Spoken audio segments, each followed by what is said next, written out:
Deus sive Natura, God or nature, three Latin words that shook European civilization to its foundations. When Baruch Spinoza wrote this phrase in his Ethics, he was not offering a poetic metaphor or a pious meditation.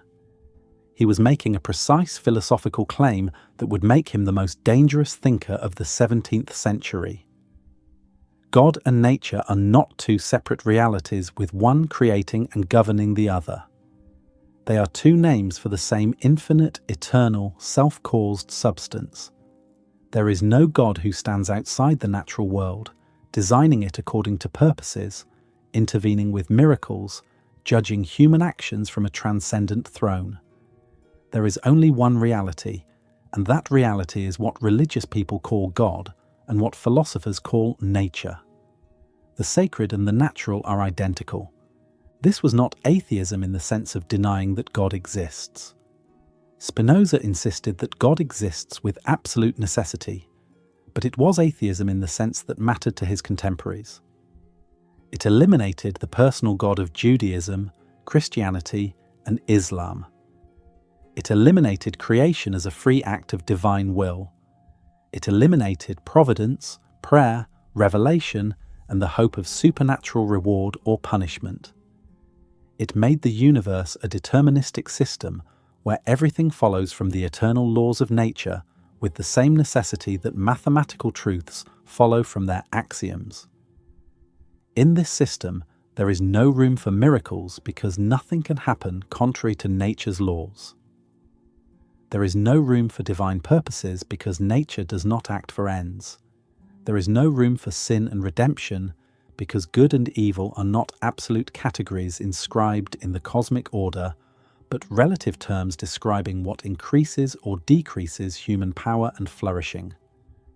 The shock of this vision cannot be overstated. For more than 1500 years, European thought had rested on the distinction between creator and creation. God was transcendent, perfect, unchanging, eternal.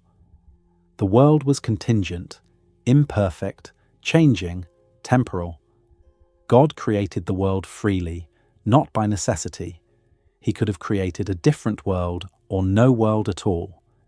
He established moral laws that reflected his will and judgment. He performed miracles to demonstrate his power and care. He answered prayers. He revealed truths to prophets and sacred texts.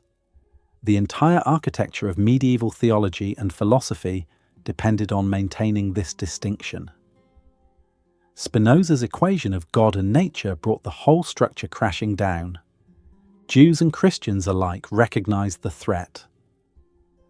When Spinoza's Ethics was published posthumously in 1677, it was immediately banned in the Dutch Republic despite that republic's reputation for tolerance. The book circulated in underground editions, read secretly by those who dared. For decades afterward, to call someone a Spinozist was to accuse them of atheism, immorality, and subversion. Pierre Bayle, the great skeptical encyclopedist, called Spinoza a systematic atheist despite Spinoza's protestations. Leibniz, who had visited Spinoza and discussed philosophy with him, later distanced himself carefully from any association with Spinozism. Even philosophers who were secretly drawn to Spinoza's ideas knew that public endorsement meant professional and social suicide. Yet Spinoza was read. His influence spread through clandestine networks of free thinkers. His ideas shaped the radical Enlightenment, that underground current of thought that questioned not just this or that religious doctrine, but the foundations of revealed religion itself. When Gotthold Ephraim Lessing confessed on his deathbed in 1780 that he had been a Spinozist all along, it sparked the Pantheism controversy that convulsed German philosophy. The Romantics rehabilitated Spinoza, seeing in him not an atheist, but a God-intoxicated man, as Novalis called him. Goethe studied Spinoza throughout his life. Hegel incorporated Spinozist themes into his dialectical system. In the 19th century, George Eliot translated the Ethics into English. In the 20th century, Einstein declared that he believed in Spinoza's God, the God who reveals himself in the lawful harmony of the universe, not the God who concerns himself with the fates and actions of human beings. What kind of philosophy emerges when you start from the foundation that God and nature are one? What happens to ethics, to freedom, to the meaning of human life? These are the questions that will guide our exploration. Spinoza's ethics is structured as a geometric proof, moving from definitions and axioms through propositions and demonstrations to conclusions that follow with logical necessity. It begins with the nature of God, proceeds to the nature of mind and body, analyzes the origin and nature of the emotions, diagnoses human bondage to passion, and finally presents the path to freedom through understanding. The culmination is a vision of human blessedness that requires no supernatural belief, no obedience to external authority, no hope of reward or fear of punishment. Blessedness, Spinoza argues, is not the reward of virtue but virtue itself. It consists in the intellectual love of God, which is nothing other than the clear and adequate understanding of nature's eternal necessity. This is philosophy as a way of life, not merely as academic speculation. Spinoza's contemporaries knew this. They recognized that his system, if accepted, would transform not just theology and metaphysics, but ethics, politics, and the foundations of social order. The God of Spinoza does not command. He does not judge. He does not intervene. He simply is, expressing his infinite nature in the infinite laws of nature.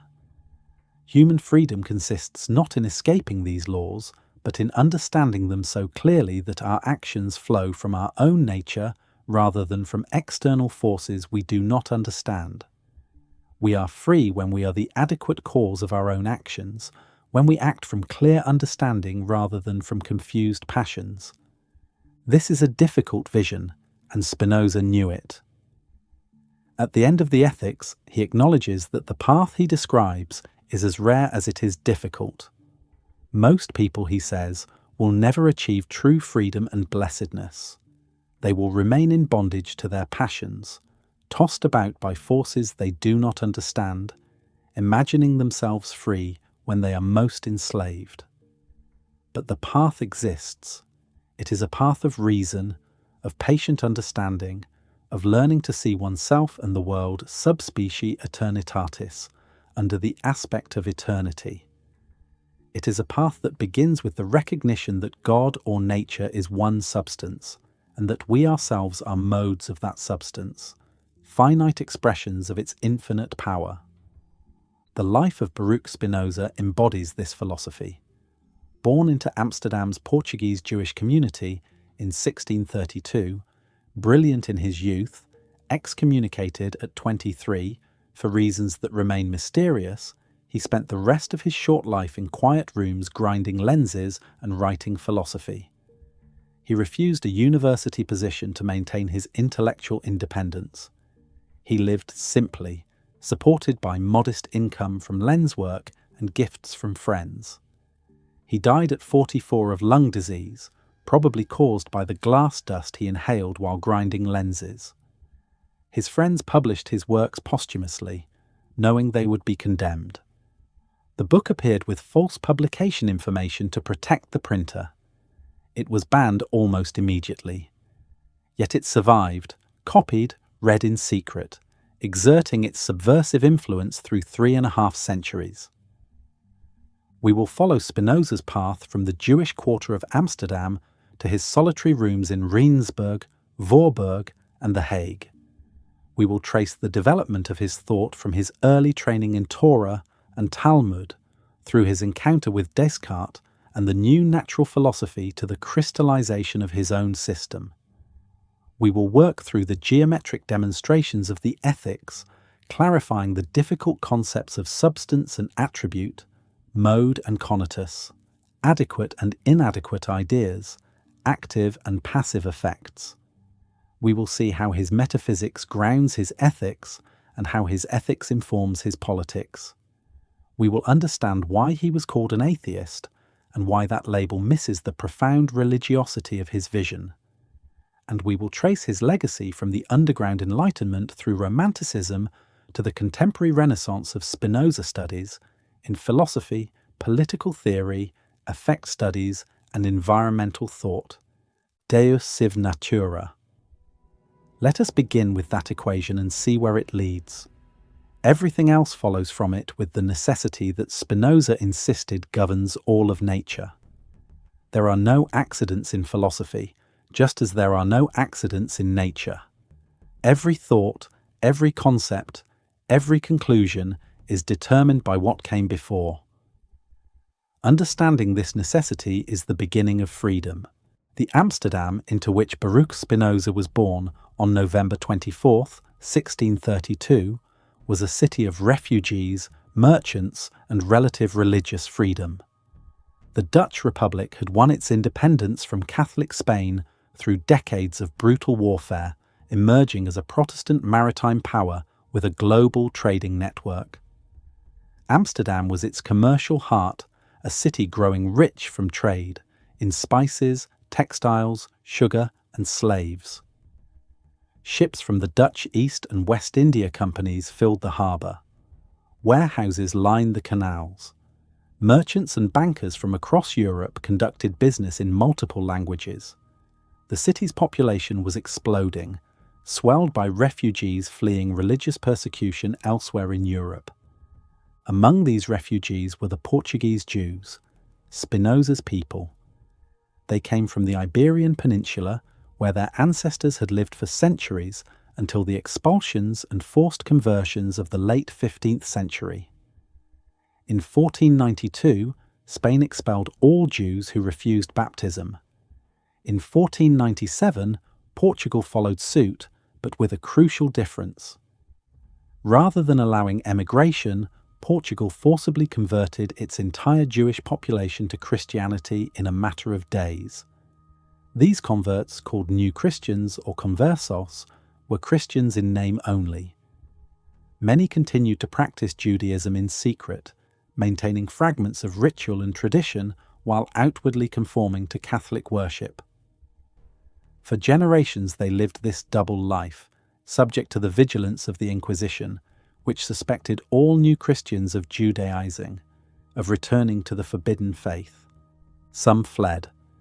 Despite enormous legal barriers and the constant threat of imprisonment and execution, some families managed to escape to lands beyond the reach of the Inquisition. Amsterdam became one of their havens. The Dutch Republic, while officially Calvinist, permitted Jews to live openly and practice their religion with relatively little interference. This tolerance had practical roots. The Dutch needed the commercial networks and financial expertise of Sephardic merchants. Jewish traders brought connections to markets in the Ottoman Empire, North Africa, and the New World. They spoke Portuguese and Spanish, the languages of Mediterranean trade. They had experience in finance, precious metals, and commodities. The Dutch authorities recognized that religious persecution was bad for business. So Amsterdam's Portuguese-Jewish community grew. By the time of Spinoza's birth, it numbered about 1,000 souls. They built synagogues, established schools, organized charitable societies, and recreated in exile a version of the communal life their ancestors had known before the expulsions. But this recreation was fraught with complexity. The refugees from Portugal had lived for generations as Christians.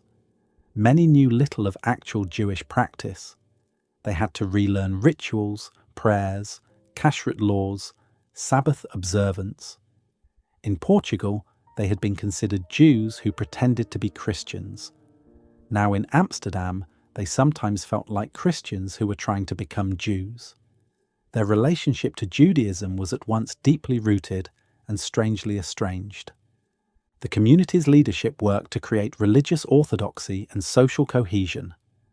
3 separate Sephardic congregations merged in 1639 into a united community with a single synagogue, the Talmud Torah congregation. Rabbis educated in Venice and other centers of Sephardic learning established schools and yeshivot. They taught Torah, Talmud, medieval Jewish philosophy, Hebrew language, and grammar. They also had to teach the basics of religious practice to families who had lost that knowledge under the pressure of the Inquisition. The community maintained strict discipline. Members who transgressed religious law or created scandal could be disciplined through fines, public reprimands, and in extreme cases, excommunication. Into this world came Baruch Spinoza, son of Michael de Spinoza and Hannah Deborah. Michael was a successful merchant, importing dried fruit and other goods from Portugal and Spain. The family was prosperous and respected within the community. Baruch was the second son. His older brother Isaac died young. His mother died when Baruch was 6 years old. Michael remarried twice. These stepmothers would raise the young Baruch alongside his younger siblings. Baruch showed intellectual promise early. He attended the community school, the Etz Chaim Yeshiva, where he studied Hebrew, Torah, Talmud, and the commentaries. His principal teacher was Rabbi Saul Levi Mortera, a learned and powerful figure in the community who had studied in Venice and served as one of Amsterdam's chief rabbis. Mortera wrote extensively against Christianity and defended Judaism against the critiques of apostates and skeptics. Under his instruction, Spinoza became thoroughly grounded in Jewish texts and traditional learning. By his late teens, he was recognized as an exceptionally brilliant student, someone who might become a rabbi or teacher himself. But Spinoza was also exposed to other currents of thought. Amsterdam was not an intellectual ghetto. The Portuguese-Jewish community, precisely because of its converso background, maintained connections to European culture and learning. Many community members read Spanish and Portuguese literature, were familiar with Catholic theology, had lived among Christians, and knew their arguments. Some were deeply learned in philosophy and science. The boundary between Jewish and Christian learning was more permeable than it would have been in traditional Jewish communities elsewhere. Moreover, Amsterdam in the mid-17th century was experiencing the first shockwaves of modern philosophy and science. René Descartes had lived in the Netherlands, and his work circulated widely. His Meditations on First Philosophy, published in 1641, argued for a method of radical doubt that would clear away all uncertain beliefs and arrive at indubitable foundations for knowledge. His Principles of Philosophy, published in 1644, presented a mechanistic account of nature where all physical phenomena could be explained through matter in motion following mathematical laws. These ideas were revolutionary. They challenged Aristotelian philosophy that had dominated European universities for centuries. They suggested that human reason, unaided by revelation or tradition, could discover truth through clear and distinct ideas. Some members of the Portuguese-Jewish community were drawn to these new ideas. They read Descartes and other modern philosophers. They studied mathematics and the emerging sciences. They questioned traditional authorities. This created tension. The community's rabbis wanted to maintain orthodoxy and prevent members from drifting towards skepticism or heresy. They had seen what happened when individuals began to question too freely. There had already been troubling cases. One was Uriel da Costa, a tragic figure who arrived in Amsterdam in the 1610s after fleeing the Inquisition in Portugal. Da Costa found that traditional Jewish practice differed from what he had imagined, and he began to question rabbinic authority and even the immortality of the soul. He wrote treatises attacking rabbinic Judaism. The community excommunicated him. Eventually, worn down by isolation, he submitted to public humiliation and was readmitted. But the psychological damage was done. He committed suicide in 1640. His example served as a warning of what happened to those who questioned too much. Another case was Juan de Prado, a physician and intellectual who arrived from Spain in the 1650s. Prado openly questioned fundamental doctrines, including the divine authorship of the Torah and the immortality of the soul. He was excommunicated in 1658, 2 years after Spinoza's own excommunication. There is evidence that Spinoza and Prado knew each other and discussed their doubts together. Spinoza himself began to have questions. The exact process by which his doubts developed remains somewhat obscure because Spinoza himself wrote little about it, but we can reconstruct the general outline. He began to study Latin, likely in the early 1650s, with a former Jesuit named Franciscus van den Enden. Van den Enden ran a Latin school in Amsterdam and was himself a free thinker with republican political views. Learning Latin opened vast new intellectual vistas for Spinoza. He could now read Descartes in the original, along with other modern philosophers, classical Latin authors, and scientific works. Van den Enden's daughter, Clara Maria, was reportedly brilliant and well-educated, and there is speculation that Spinoza fell in love with her, though nothing came of it. As Spinoza deepened his secular learning, he began to question traditional Jewish beliefs. He questioned whether Moses really wrote the entire Torah. The text itself contains passages that seem written after Moses' death. He questioned whether the biblical miracles actually happened as described, or whether they were natural events misunderstood by people without scientific knowledge.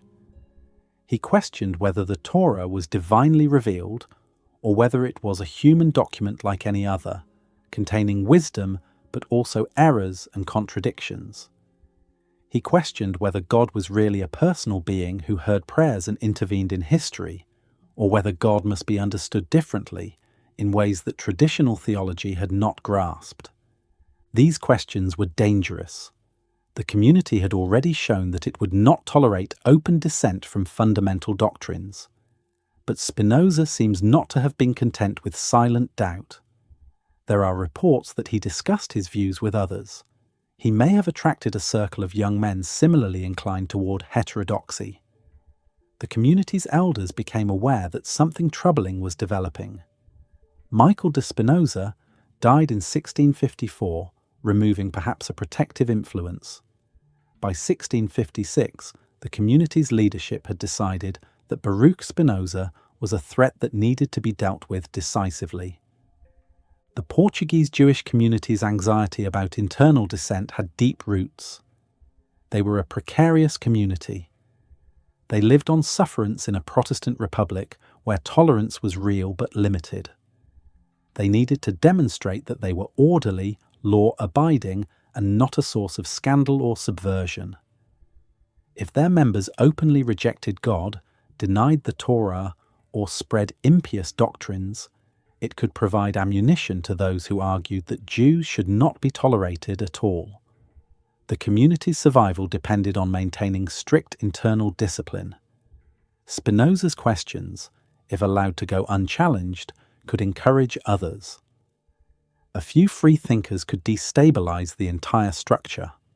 Moreover, the rabbis genuinely believed that the doctrines Spinoza questioned were true, that the Torah was divinely revealed, that God was personal and providential, that the soul was immortal. From their perspective, Spinoza was not just asking dangerous questions. He was abandoning the truth, falling into error, and perhaps drawing others after him. They had a religious duty to protect the community from heresy. There may have been attempts to bring Spinoza back into conformity. There may have been private conversations and warnings. We do not know the full details. What we do know is that on July 27th, 1656, in the Talmud Torah synagogue, the community pronounced a Cherem on Baruch Spinoza. A Cherem is the most severe form of Jewish excommunication, a total cutting off from the community. The document announcing it has survived, and its language is extraordinary in its harshness. The path from brilliant yeshiva student to excommunicated heretic is never simple. In Spinoza's case, We must piece together that path from fragmentary evidence, contemporary reports, and the philosophical works he wrote later. He left no memoir of his intellectual development, no account of the moment his faith crumbled or transformed. What we have instead are the results of that transformation, a philosophical system so radical that it could not be published under his name during his lifetime, and the fact of the Cherem itself, that dramatic public rupture with the community that had shaped him. Spinoza's education in the Etzheim school was thorough and traditional. The curriculum focused on sacred texts, the Hebrew Bible with its commentaries, the Talmud with its intricate legal discussions, and medieval Jewish philosophy. Students learned to read Hebrew and Aramaic. They studied the grammatical and exegetical methods necessary for interpreting Scripture. They absorbed the rabbinic tradition of argumentation, that distinctive method of reasoning through complex legal and theological problems by examining precedents, weighing authorities, and drawing fine distinctions. Among the medieval Jewish philosophers, Moses Maimonides held special importance. His Guide for the Perplexed, written in the 12th century, attempted to reconcile Jewish theology with Aristotelian philosophy. Maimonides faced a problem that would recur throughout Jewish and Christian thought: how to read sacred texts that speak of God in anthropomorphic terms when philosophical reason insists that God cannot have a body, cannot change, cannot be affected by emotions, and cannot resemble created things in any way. The Torah describes God as walking in the Garden of Eden, as regretting that he made human beings, as being jealous or angry or merciful. Taken literally, these passages suggest a God with human form and human passions. But such a God would not be the infinite, perfect, necessary being that philosophy requires. Maimonides' solution was allegorical interpretation. The anthropomorphic passages must be understood figuratively. When Scripture says God walked in the garden, it means God's presence was manifest there, not that God has legs. When it says God regretted creating humanity, it means that human wickedness had reached a point where destruction followed by natural necessity, not that God literally felt the emotion of regret. Maimonides systematically reinterpreted problematic passages to make them compatible with a philosophically rigorous conception of God as immaterial, unchanging, and perfect. This approach had radical implications that Maimonides himself recognized. If Scripture must be interpreted allegorically whenever it conflicts with demonstrated philosophical truth, then philosophy becomes the standard by which Scripture is judged. Reason takes precedence over literal meaning. This creates space for reinterpretation and doubt. What if other passages also require allegorical reading? What if the distinction between philosophical truth and scriptural teaching becomes too wide to bridge? Maimonides tried to maintain that both reason and revelation were true, and that apparent conflicts could always be resolved through proper interpretation. But the method itself was potentially subversive. Spinoza absorbed this tradition of reconciling philosophy with Scripture. He read Maimonides carefully, as his later writings demonstrate. But where Maimonides sought harmony, Spinoza eventually concluded that the conflict was irresolvable. Scripture, he would argue in the Theological Political Treatise, is not a philosophical text and should not be treated as one. It was written for a particular audience in particular historical circumstances. It teaches obedience to divine law, not philosophical truth. Its language is adapted to the understanding of ordinary people who need vivid imagery and moral exhortation, not abstract reasoning about the nature of God. To read Scripture as Maimonides did, forcing it to accord with philosophy, is to misunderstand both Scripture and philosophy. This conclusion lay in the future. In his youth, Spinoza was still working within the traditional framework, though the questions were mounting. His study of Talmud would have trained him in careful textual analysis and logical argumentation. The Talmud is in many ways a record of debates, of rabbis disagreeing about interpretation and law, weighing precedents, considering objections, refining arguments. This dialectical method shaped the way educated Jews approached intellectual problems. It encouraged careful distinction-making and logical precision. These skills would serve Spinoza well when he turned to philosophy, even as he rejected the religious content of his Talmudic education. But alongside this traditional Jewish learning, Spinoza was discovering the wider world of European thought. His study of Latin with Franciscus van den Enden probably began around 1654 or 1655, when Spinoza would have been in his early 20s. Van den Enden was a fascinating figure.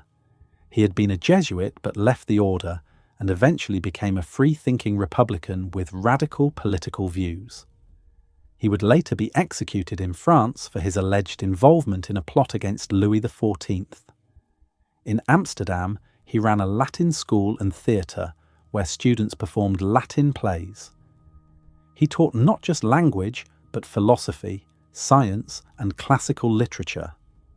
Through van den Enden, Spinoza encountered Descartes systematically. Descartes had revolutionized philosophy by rejecting scholastic Aristotelianism and developing a new method based on doubt and clear ideas. In the Meditations on First Philosophy, Descartes began by doubting everything that could possibly be doubted. He doubted the testimony of his senses, since senses sometimes deceive. He even supposed that an evil demon might be systematically deceiving him about everything, making him believe in an external world that does not exist. But one thing, Descartes argued, cannot be doubted, that he exists as a thinking thing. Even if he is deceived about everything else, there must be an I that is being deceived. Hence the famous conclusion, I think, therefore, I am. From this foundation, Descartes tried to rebuild knowledge. He argued for the existence of God as a perfect being who would not allow us to be systematically deceived about clear and distinct ideas. He established a sharp distinction between mind and body. Mind is thinking substance, unextended and immaterial.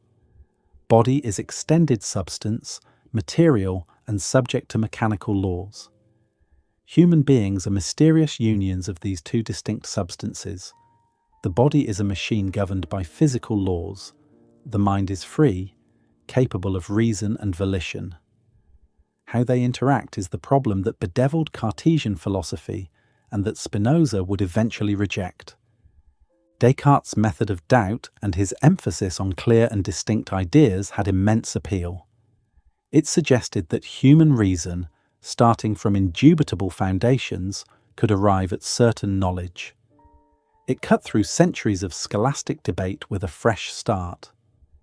It aligned philosophy with the new mechanical science that was explaining physical phenomena through matter, motion, and mathematics. Isaac Newton's laws would come later, but the mechanistic approach was already revolutionizing how natural philosophers understood the world. For Spinoza, Cartesian philosophy offered both inspiration and problems. The inspiration was the ideal of systematic philosophy based on reason and clear ideas. The problems were multiple. Descartes' substance dualism seemed philosophically incoherent. How could mind and body interact if they were utterly different kinds of things? Descartes' God seemed arbitrary, a being who created the world freely and could have created it differently. Descartes preserved traditional notions of free will and divine providence that sat uneasily with his mechanistic physics. Spinoza would spend years working through these problems, eventually developing a system that was recognizably Cartesian in method but radically different in conclusions. At the same time, Spinoza was thinking through the implications of modern science for biblical interpretation. The new astronomy had shown that the Earth moves around the Sun, contrary to the plain meaning of biblical passages where the Sun stands still or where the Earth is described as immovable. The new physics was explaining natural phenomena through mechanical causes, not through divine intervention. If thunder is caused by atmospheric conditions, what becomes of the view that God sends thunder to punish the wicked or warn the righteous?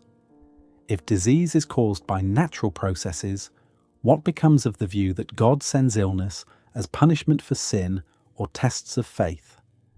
These questions were troubling the foundations of traditional religion across Europe. Various responses were possible. One could reject the new science as impious. One could argue that God works through natural causes and that scientific understanding does not eliminate divine action, only illuminates it. One could separate religion and science into different domains with different kinds of truth. Or one could accept the new science and reconceive God and religion accordingly. Spinoza would eventually take this last path, but the full implications would take years to work out. There is evidence that Spinoza discussed his developing ideas with others. He seems to have formed connections with free-thinking members of the Portuguese-Jewish community and possibly with Gentile philosophers as well. There are reports that he questioned the Mosaic authorship of the Torah in conversations with others. He may have expressed doubts about the immortality of the soul, a doctrine that had been contentious within Judaism and that some medieval Jewish philosophers had questioned. He may have suggested that God and nature were somehow identical, though we do not know how developed this idea was before the excommunication. The community's leadership became aware of these troubling tendencies. We do not know exactly what triggered their decision to excommunicate Spinoza. Some sources suggest that two members of the community informed the rabbis that Spinoza was teaching impious doctrines. There may have been an attempt to bring Spinoza back into conformity through discussion or persuasion. There is an unverified story that the community offered Spinoza an annual stipend of 1,000 florins if he would simply remain silent about his doubts and occasionally attend synagogue services. If this offer was made, Spinoza refused it. He was not willing to live a lie for the sake of external conformity and financial support. Another story, equally unverified but recorded by early biographers, claims that someone attempted to assassinate Spinoza as he left the theatre one evening.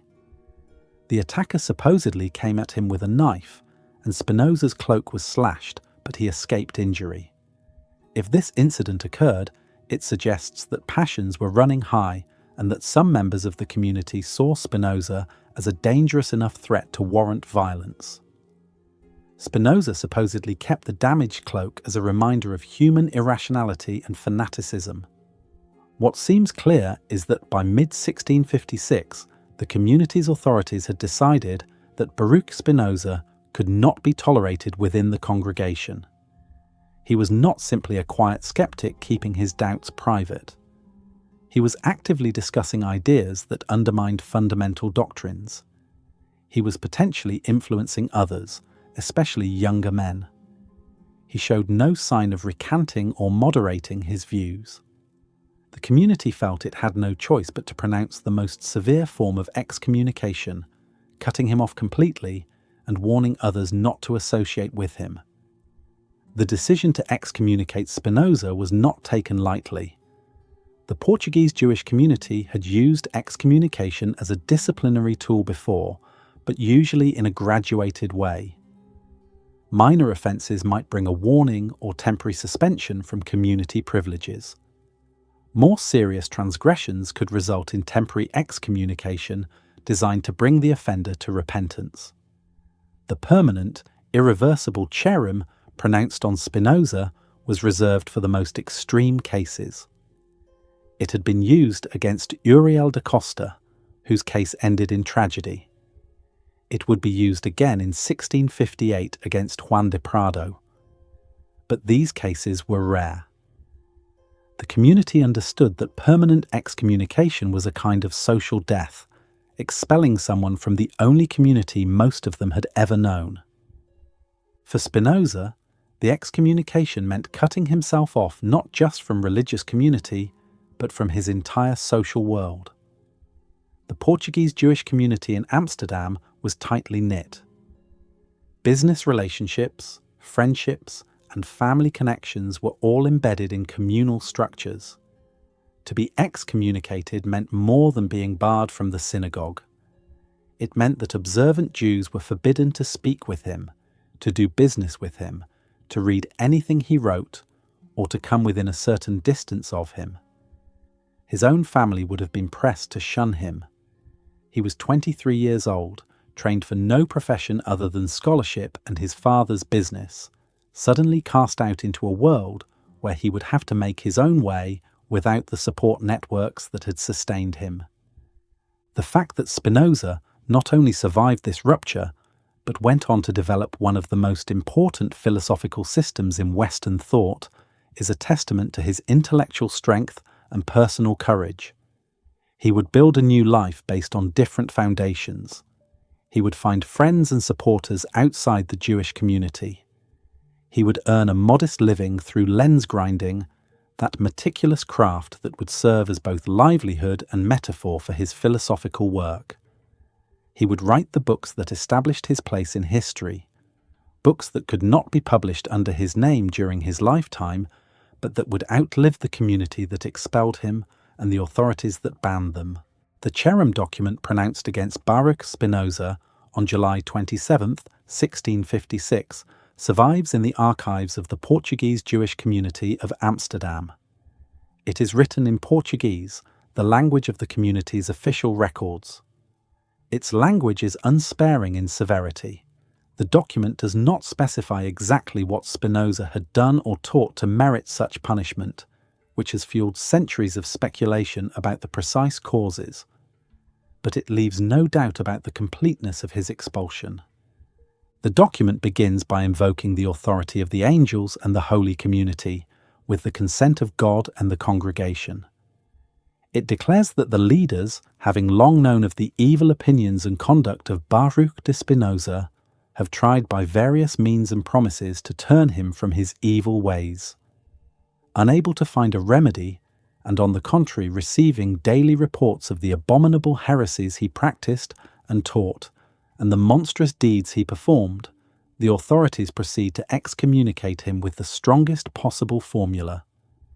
The text then pronounces the excommunication itself.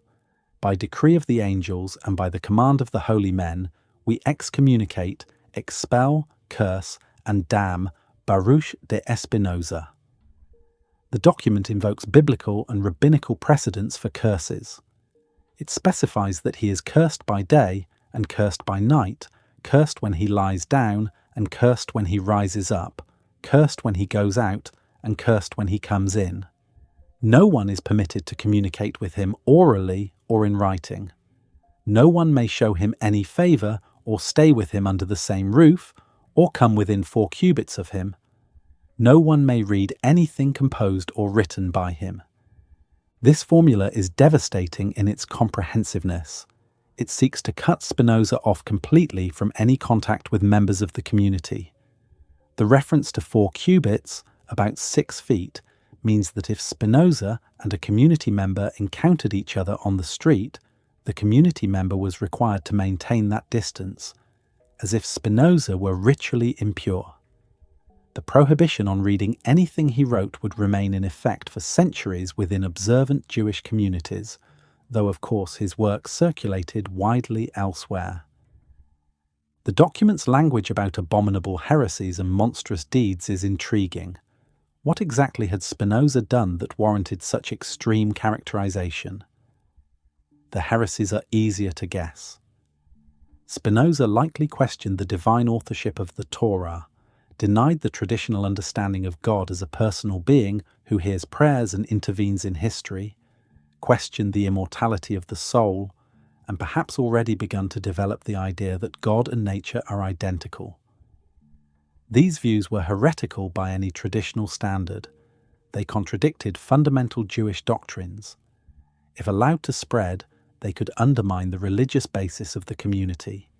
But what were the monstrous deeds? This phrase has puzzled scholars. It seems to suggest not just heterodox opinions, but improper actions. Some have speculated that Spinoza may have deliberately violated religious laws in front of others, perhaps working on the Sabbath or eating forbidden food, in order to demonstrate that he no longer accepted these commandments as binding. Others have suggested that the phrase is simply rhetorical exaggeration, a way of emphasizing the seriousness of his offense without referring to specific actions beyond teaching his ideas. We have no record of Spinoza's response to the excommunication. Did he protest? Did he seek reconciliation? Did he simply accept it and walk away? The evidence suggests the last. Unlike Uriel da Costa, who underwent the humiliation of public recantation in a failed attempt to be readmitted, Spinoza apparently never sought to return. He seems to have accepted the break as final and necessary. Within a few years, he had adopted the Latin version of his name, Benedictus, and was living outside Amsterdam among Christian acquaintances who shared his philosophical interests. The young man who had been Baruch de Spinoza became Benedictus de Spinoza, a transformation that symbolized his movement into a different world.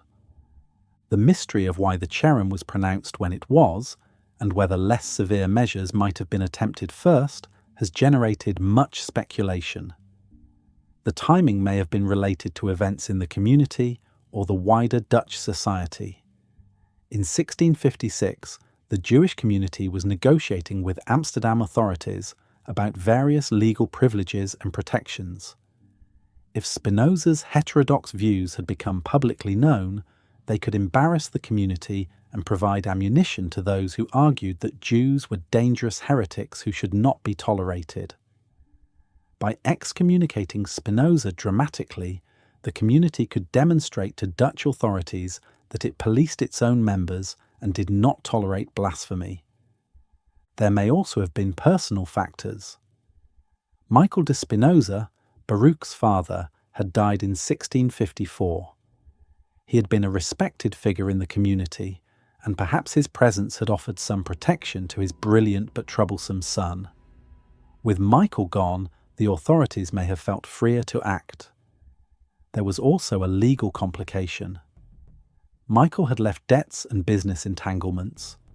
Baruch and his siblings had to navigate complex inheritance issues.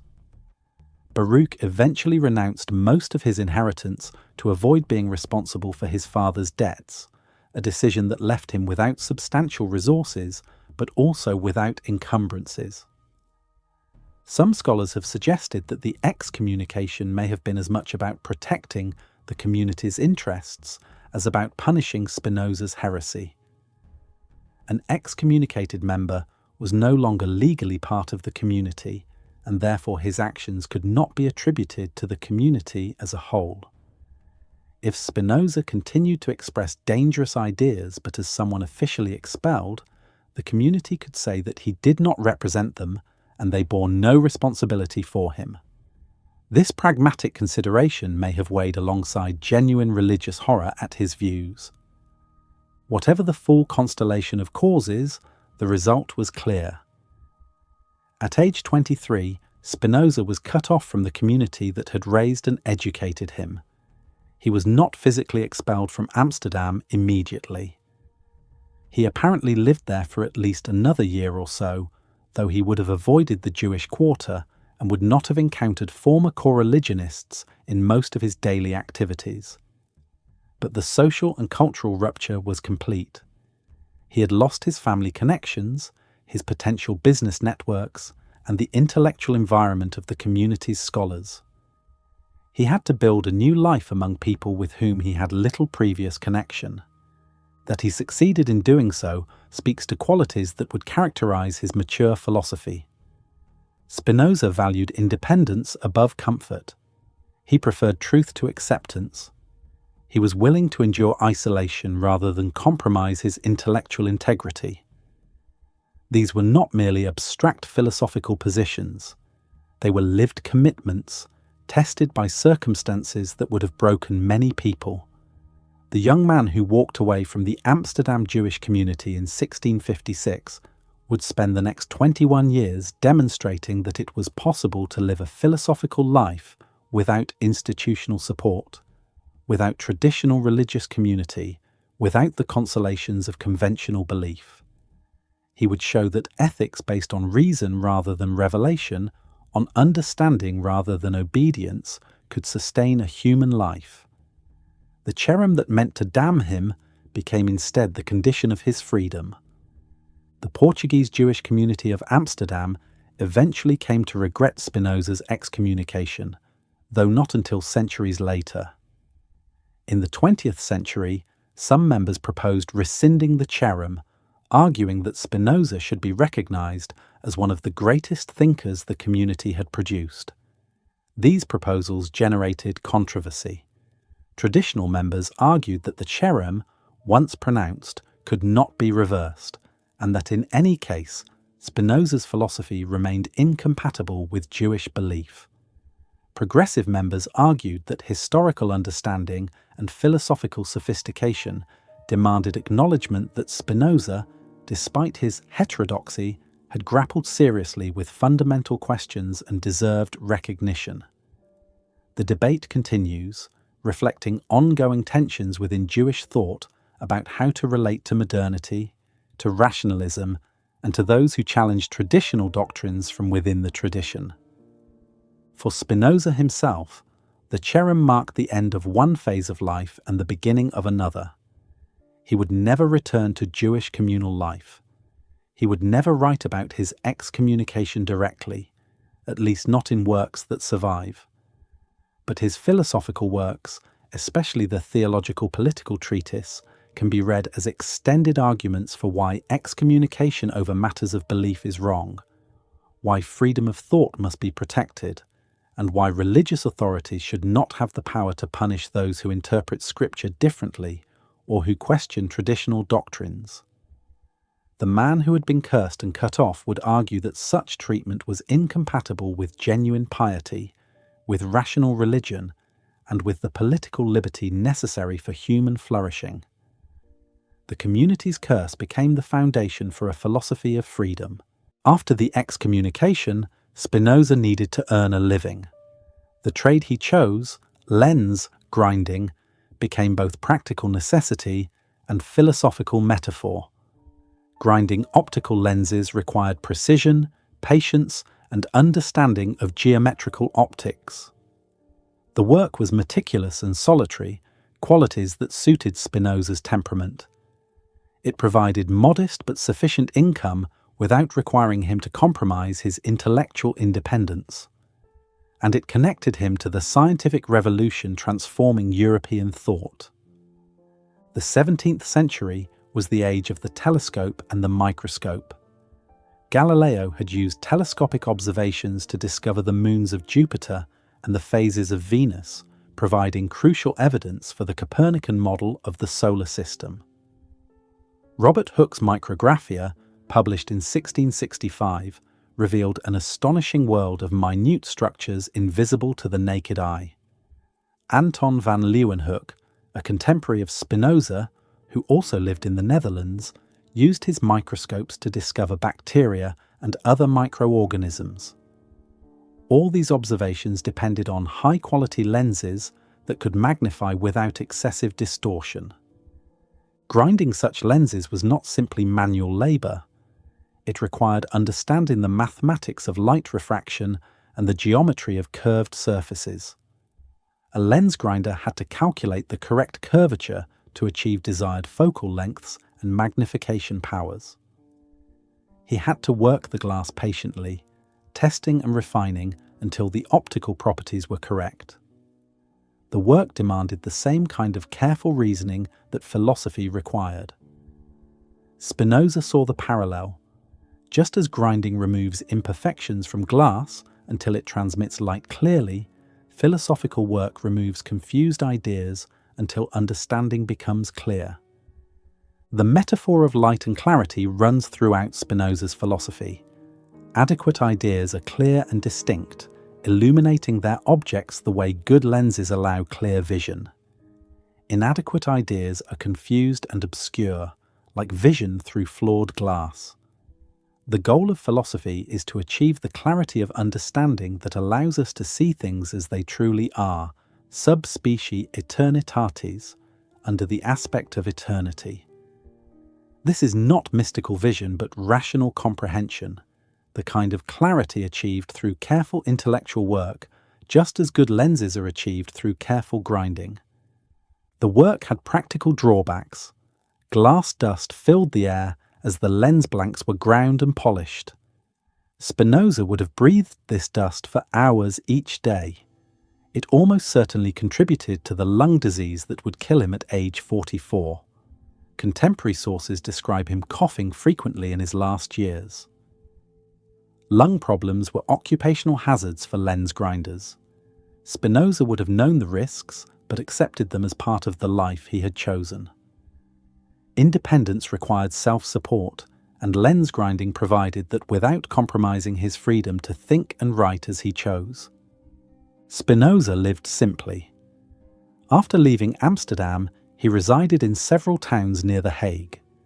He spent time in Rijnsburg, a small village where he lodged with a Mennonite family from 1661 to 1663. He then moved to Voorburg, closer to The Hague, from 1663 to 1670. Finally, he settled in The Hague itself, where he lived from 1670 until his death in 1677. In each place, he rented modest rooms, usually from sympathetic hosts who respected his need for quiet and solitude. He owned few possessions. His requirements were minimal: a place to work, basic food and clothing, materials for lens grinding, and paper and ink for writing. This material simplicity was conscious choice, not imposed poverty. Spinoza could have had more. His family had been prosperous, and though he renounced most of his inheritance, he was not destitute. Friends offered him financial support. He refused most of it, accepting only small amounts when necessary and treating such gifts as loans to be repaid when possible. He wanted to maintain the independence that comes from self-sufficiency. He did not want to be beholden to patrons or to feel pressure to moderate his views to please supporters. The most dramatic demonstration of this commitment came in 1673, when Spinoza received an offer to become professor of philosophy at the University of Heidelberg. This was a prestigious position. It would have provided financial security, access to students and scholarly colleagues, and opportunity to teach his philosophy openly. The Elector Palatine, who made the offer through an intermediary, assured Spinoza that he would have freedom to philosophize, with the sole stipulation that he not abuse this freedom to disturb the publicly established religion. Spinoza declined. His letter of refusal is revealing.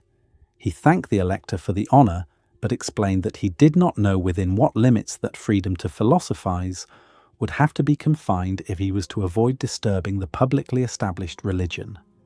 He noted that disagreements between philosophers and the state often arise not from philosophers' desire to cause trouble, but from those who cannot tolerate freedom of judgment. He feared that he would lose his intellectual independence if he accepted an academic position with its attendant obligations and pressures. He preferred to continue his private philosophical work without constraint. This decision reflected Spinoza's deep conviction that the philosophical life requires freedom from external authority. Philosophers must be able to follow arguments wherever they lead, even if the conclusions are uncomfortable or unpopular. Academic positions come with constraints, responsibilities to institutions, need to satisfy students and colleagues, pressure to conform to prevailing orthodoxies. Spinoza valued independence more than security. He would remain a private philosopher, supporting himself through his craft, writing for readers who might not appear until after his death. Yet Spinoza was not a hermit. He maintained friendships and correspondence with a circle of sympathetic intellectuals. One of his closest friends was Simon de Vries, a wealthy merchant who was part of a philosophical circle in Amsterdam that studied Spinoza's work. De Vries offered to give Spinoza 2,000 florins and to make him heir to his fortune. Spinoza refused the money and persuaded de Vries to leave his estate to his brother instead. After de Vries died, his brother, acting on his siblings' wishes, sent Spinoza an annual pension of 300 florins. Spinoza accepted this, but asked that it be reduced to 200 florins, saying that even this amount was more than he needed. Another important correspondent was Henry Oldenburg, Secretary of the Royal Society of London, one of Europe's premier scientific institutions. Oldenburg and Spinoza discussed philosophy, science, and theology over many years. Their correspondence reveals Spinoza's engagement with current scientific work and his willingness to explain his philosophical views to interested inquirers. Oldenburg was initially enthusiastic about Spinoza's ideas but became more cautious as he realized how radical they were. Gottfried Wilhelm Leibniz, one of the 17th century's other philosophical giants, visited Spinoza in The Hague in November 1676. Leibniz was interested in Spinoza's philosophy and wanted to discuss it directly. The two men talked for several days. Spinoza showed Leibniz parts of the Ethics, which was still unpublished. After Spinoza's death, as Spinozism became a term of abuse, Leibniz would distance himself from these conversations and would develop his own philosophical system, partly in opposition to Spinoza's views. But the meeting itself demonstrates that Spinoza, despite his isolation from institutional philosophy, was recognized by leading thinkers as someone whose ideas demanded serious attention. Spinoza lived through one of the most tumultuous periods in Dutch history. The Dutch Republic was a unique political entity, a decentralized federation of provinces without a monarch, governed by a mixture of merchant oligarchs and provincial nobles. The political system was always somewhat unstable, with tension between republican and monarchical factions. The Republican faction, led by the Grand Pensionary Johan de Witt, favoured rule by urban merchants and provincial estates without a strong central monarchy. The monarchical or Orangist faction supported the House of Orange-Nassau and wanted to vest more power in the office of stadtholder, a kind of chief executive and military commander. In 1650, the office of stadtholder had been left vacant after the death of William II of Orange. For 2 decades, the Republican faction dominated under Johan de Witt's leadership. This period, known as the First Stadtholderless Period, saw the Dutch Republic reach its peak of commercial power and cultural achievement. It was also a period of relative intellectual freedom. Spinoza benefited from this tolerance. His theological political treatise, published anonymously in 1670, would likely not have been permitted in a less tolerant atmosphere. But the political situation was precarious. The Dutch Republic was engaged in commercial and military rivalry with England and France, the other great powers of northwestern Europe. In 1672, France under Louis XIV invaded the Netherlands, seeking to subjugate the rebellious republic and extend French power. The invasion was devastating. French armies overran much of the country. The Dutch opened the dikes, flooding large areas to create water barriers against the advancing French. The crisis led to political revolution. The Republican government was blamed for inadequate military preparation. Johan de Witt and his brother Cornelis were arrested, and on August 20th, 1672, they were murdered by an Orangist mob in The Hague. The young William III of Orange was installed as stadtholder with sweeping powers. Spinoza was horrified by the lynching of the de Witt brothers. Johan de Witt had been a moderate, rational leader who embodied the republican virtues Spinoza admired. The murder represented everything Spinoza feared about mob violence and political passion overwhelming reason. According to one account, Spinoza wanted to put up a poster near the site of the murders denouncing the perpetrators as the lowest of barbarians. His landlord physically restrained him, arguing that it would be suicidal to publicly condemn popular violence in the current atmosphere. Spinoza reluctantly agreed, but reportedly wept at the barbarity of what had happened. This incident reveals something important about Spinoza's character. He was not a detached sage, indifferent to political events. He cared deeply about justice and rational governance. He recognized that philosophy could not be separated from politics. His works explicitly argued that intellectual freedom depended on political freedom, that democracy was the most rational form of government, and that superstition and mob passion were permanent threats to civilized life. His philosophy was not just abstract metaphysics, but a comprehensive vision of how human beings could live rationally together. Spinoza's health declined in his last years. The lung disease that had troubled him for some time grew worse. He coughed frequently and experienced increasing difficulty breathing. His doctor recommended various treatments, but medicine in the 17th century could do little for advanced lung disease. Spinoza continued working on the ethics and on an unfinished political treatise. He received visitors and maintained correspondence, but he must have known that time was running out. On February 21st, 1677, Spinoza died in his rooms in The Hague. He was 44 years old. The immediate cause was likely pneumonia or respiratory failure, complicating his chronic lung condition. He died in the afternoon, attended by his physician and possibly his landlord. He had no family present. The Portuguese-Jewish community from which he had been expelled would not have acknowledged his death. He was buried in a Christian cemetery, though he was not a Christian believer. The location of his grave has since been lost. Spinoza's death could have ended his influence.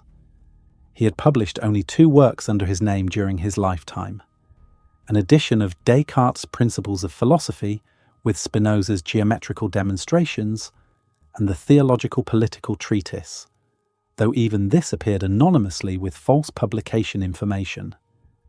The Ethics, his major work, remained in manuscript. If those manuscripts had been lost or destroyed, Spinoza might have been remembered as a minor figure, if at all. But Spinoza's friends ensured that his work survived. Within months of his death, they published the Opera Posthuma, collected posthumous works including the Ethics, the Political Treatise, correspondence, and other materials. The book appeared with no publisher information and a false place of publication to protect the printer.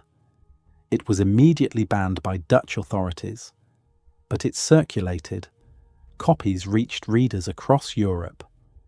The book that could not be legally published became one of the most influential philosophical works of the Enlightenment, read in secret, discussed in underground networks, and gradually transforming European thought despite official condemnation. The lens grinder who had lived in modest rooms on modest income, who had refused prestigious positions and wealthy benefactors, who had been cut off from his birth community and had never married or raised children, left behind ideas that would outlive empires. The ethics that he had worked on for years, revising and refining, would be read by Goethe and Hegel, by George Eliot and Einstein, by generations of philosophers and scientists seeking to understand reality, mind, ethics, and freedom. The life of material simplicity and intellectual independence that Spinoza chose enabled the creation of a philosophical system that continues to challenge and inspire. The man who was cursed became blessed. The heretic became a sage. The lens grinder taught Europe to see clearly. The Ethics is not like other philosophical works. It does not proceed through essays, dialogues, or discursive prose. It is not organized as a treatise with chapters and sections developing arguments in ordinary language. Instead, it is structured like Euclid's Elements of Geometry. It begins with definitions and axioms. From these foundations, it derives propositions through logical demonstrations. Each proposition is proved, often with multiple steps, drawing on previous propositions and the initial axioms. Corollaries follow from propositions. Scholia, or explanatory notes, clarify difficult points or respond to objections. The whole structure aims to show that ethical truths follow from metaphysical foundations, with the same necessity that geometric theorems follow from geometric axioms. This method is Spinoza's most distinctive formal innovation and one of his most controversial choices. Readers encountering the ethics for the first time often find it alien and difficult. The geometric format feels cold and mechanical. Ethics seems to demand warmth, engagement with human psychology and moral experience. How can profound questions about how to live be reduced to definitions and logical deductions? Why would anyone choose to write philosophy this way? Spinoza had clear reasons. The geometric method was not arbitrary stylistic choice. It expressed his deepest convictions about the nature of reality and knowledge. Reality, Spinoza believed, is a system of necessary connections. Nothing happens by accident. Everything that exists and everything that happens follows necessarily from prior causes and ultimately from the nature of the one infinite substance that is God or nature. If reality has this necessary structure, then understanding reality requires tracing these necessary connections. The best model for such understanding is mathematics, where conclusions follow necessarily from axioms and definitions. Moreover, Spinoza wanted to avoid the rhetorical manipulations and emotional appeals that characterize most philosophical and theological writing. Traditional philosophy often relies on persuasion rather than demonstration. Writers craft arguments that appeal to common sense, to authority, to emotion, to examples that evoke sympathy or indignation. These rhetorical strategies can be effective, but they do not produce genuine knowledge. They produce opinion, belief, perhaps conviction, but not clear and distinct understanding. Spinoza wanted something different. He wanted to demonstrate ethical truths in a way that would compel assent from anyone who followed the arguments carefully, just as geometric proofs compel assent. The method also served a defensive purpose.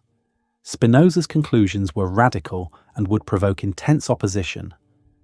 By presenting them in geometric form, he could claim that his views were not arbitrary opinions but logical necessities. Anyone who wanted to reject his conclusions would have to identify exactly where the reasoning failed, which definition was inadequate, which axiom was false, which inference was invalid. This made criticism more difficult.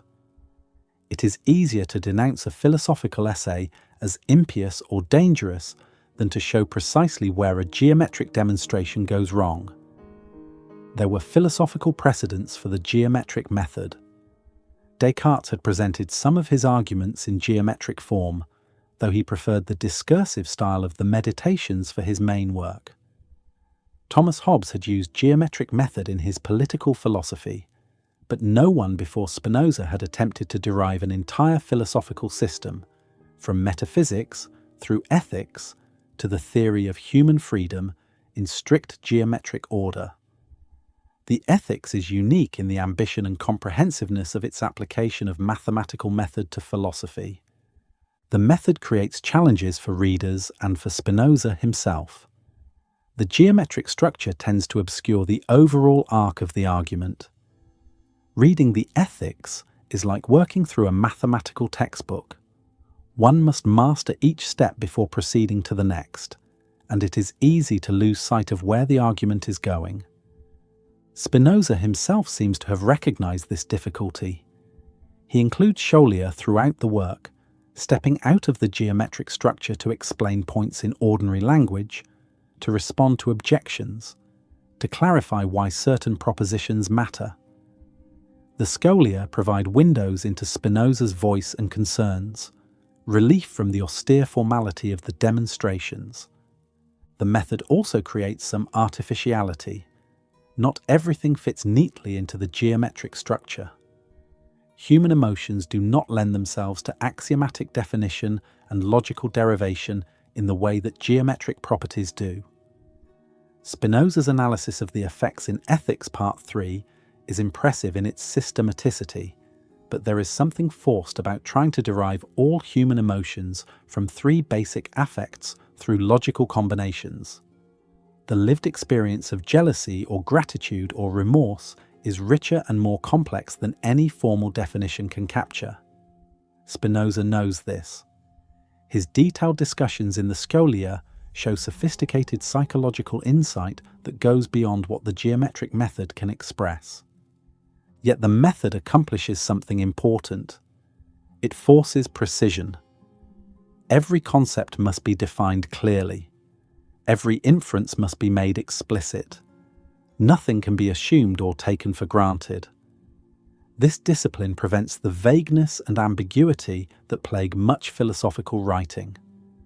When Spinoza uses a term like substance or attribute or mode or conatus, we know exactly what he means because he has defined it explicitly. When he claims that something follows necessarily from something else, he shows the logical steps. We may disagree with definitions or question inferences, but we cannot misunderstand what Spinoza is claiming. The geometric method also expresses something essential about Spinoza's vision. The universe, in his view, is not a chaos of contingent facts and arbitrary events. It is an intelligible order, a system governed by necessary laws. Ethics is not a matter of arbitrary commands or culturally conditioned customs. It is grounded in the nature of reality itself, in what actually increases or decreases human power and flourishing. Just as geometric truths are necessary and universal, so are ethical truths when properly understood. The geometric form of the ethics embodies this conviction that necessity, universality, and intelligibility characterize both nature and ethics. The work is divided into 5 parts, each building on what came before. Part 1, concerning God, establishes the metaphysical foundation. There is one substance, God or nature, with infinite attributes from which everything else follows necessarily. Part 2, of the mind, develops a theory of mental reality, arguing that mind and body are the same thing expressed in 2 attributes, thought and extension. It introduces the theory of 3 kinds of knowledge, from confused sensory experience through rational understanding to intuitive knowledge. Part 3, of the affects, analyzes human emotions, deriving them systematically from the principle of Conatus, the striving of each thing to persevere in being. Part 4, of human bondage, diagnoses the human condition. We are part of nature, subject to passions we do not control, often acting against our true interests. Part 5 of human freedom presents the path to liberation through understanding, culminating in the intellectual love of God and the vision of eternity. Each part has its own geometric structure, but together they form a single argument. The metaphysics of Part 1 grounds everything. If there were not one substance, if God and nature were separate, if nature did not operate by necessary laws, then the rest would not follow. The theory of mind in Part 2 depends on the substance monism of Part 1. The analysis of emotions in Part 3 depends on the theory of mind in Part 2. The diagnosis of bondage in Part 4 depends on the analysis of emotions in Part 3. The path to freedom in Part 5 depends on understanding the necessity revealed in Parts 1 through 4. The work is architectonic, each part supporting and requiring the others. Reading the ethics requires patience and concentration. One cannot skim. Every proposition must be understood before moving to the next. It helps to work through the demonstrations step by step, checking each inference. It helps to pay special attention to the Scholia, where Spinoza explains implications and responds to objections. It helps to read the work multiple times because later parts illuminate earlier ones. The geometric method demands active engagement from readers. We must think through each step ourselves, not just passively absorb conclusions. The reward for this effort is understanding of an extraordinary philosophical vision, one that attempts to comprehend reality as a whole and to derive from that comprehension a rational ethics and a path to human freedom. Whether one ultimately accepts Spinoza's conclusions or not, working through his arguments is intellectually transformative. One emerges with a deeper sense of what philosophical rigor means, what it would take for ethics to be grounded in a comprehensive metaphysics, and what price must be paid when every belief is subjected to rational scrutiny. The geometric method is not for every reader or every philosophical purpose. But for Spinoza's project, it was exactly right. He wanted to demonstrate that ethics can be scientific, that moral truths can be as certain as mathematical truths, that human freedom and blessedness can be understood through reason rather than accepted on faith or authority. The geometric method was the vehicle for this demonstration. It made the Ethics a difficult book, but also a book of enduring power, one that rewards careful study with insights that change how we understand ourselves and reality. The Ethics begins with metaphysics because everything else depends on it. Spinoza's Ethics, his theory of mind, his account of emotions, his vision of freedom, all flow from his conception of reality's fundamental nature. And that conception begins with substance. Substance, Spinoza defines at the start of Part 1, is that which is in itself and is conceived through itself. This dense definition requires unpacking. Something is in itself if it exists independently, not as a property or modification of something else. Something is conceived through itself if understanding it does not require reference to anything else. Substance is self-sufficient in both existence and intelligibility. It does not depend on anything else to exist or to be understood. Contrast this with what Spinoza calls modes, defined as affections of substance, or that which exists in another through which it is also conceived. A mode depends on substance for its existence and intelligibility. A wave is a mode of the ocean. A thought is a mode of mind. A shape is a mode of body. Modes cannot be understood without reference to the substance they modify. They do not have independent existence. Between substance and modes, Spinoza places attributes, which he defines as that which the intellect perceives as constituting the essence of substance. Attributes are the fundamental ways that substance can be expressed or understood. They are not mere aspects or perspectives that we project onto substance. They are real, essential properties that constitute what substance is. Spinoza argues that substance must have infinite attributes, each expressing eternal and infinite essence, though humans know only two: thought and extension. From these definitions, Spinoza derives his central metaphysical claim: there can be only one substance. The demonstration proceeds through multiple steps, each building on previous propositions. The argument is intricate and has generated centuries of debate, but the basic reasoning goes like this. First, two substances cannot share the same attribute. If they did, they would be identical rather than distinct, since attributes constitute substance's essence. So if there are multiple substances, each must have different attributes. But second, substance with different attributes cannot causally interact. What operates by the laws of thought cannot directly affect what operates by the laws of extension, and vice versa. Each attribute forms a closed causal system. Third, if substances cannot interact, one cannot cause or produce another. Each substance, if it exists, must be self-caused, existing by its own nature. Fourth, something self-caused must exist necessarily. If its essence involves existence, it cannot fail to exist. Fifth, if substance exists necessarily and cannot be caused by anything else, then substance with any given attribute exists and exists necessarily. Now comes the crucial step. Consider substance defined by infinite attributes. substance with every possible attribute expressing eternal and infinite essence. This substance must exist necessarily, since existence is contained in its essence. Moreover, this infinite substance must be unique. There cannot be two infinite substances because there are not two distinct sets of all possible attributes. There is only one way to have infinite attributes, to have them all.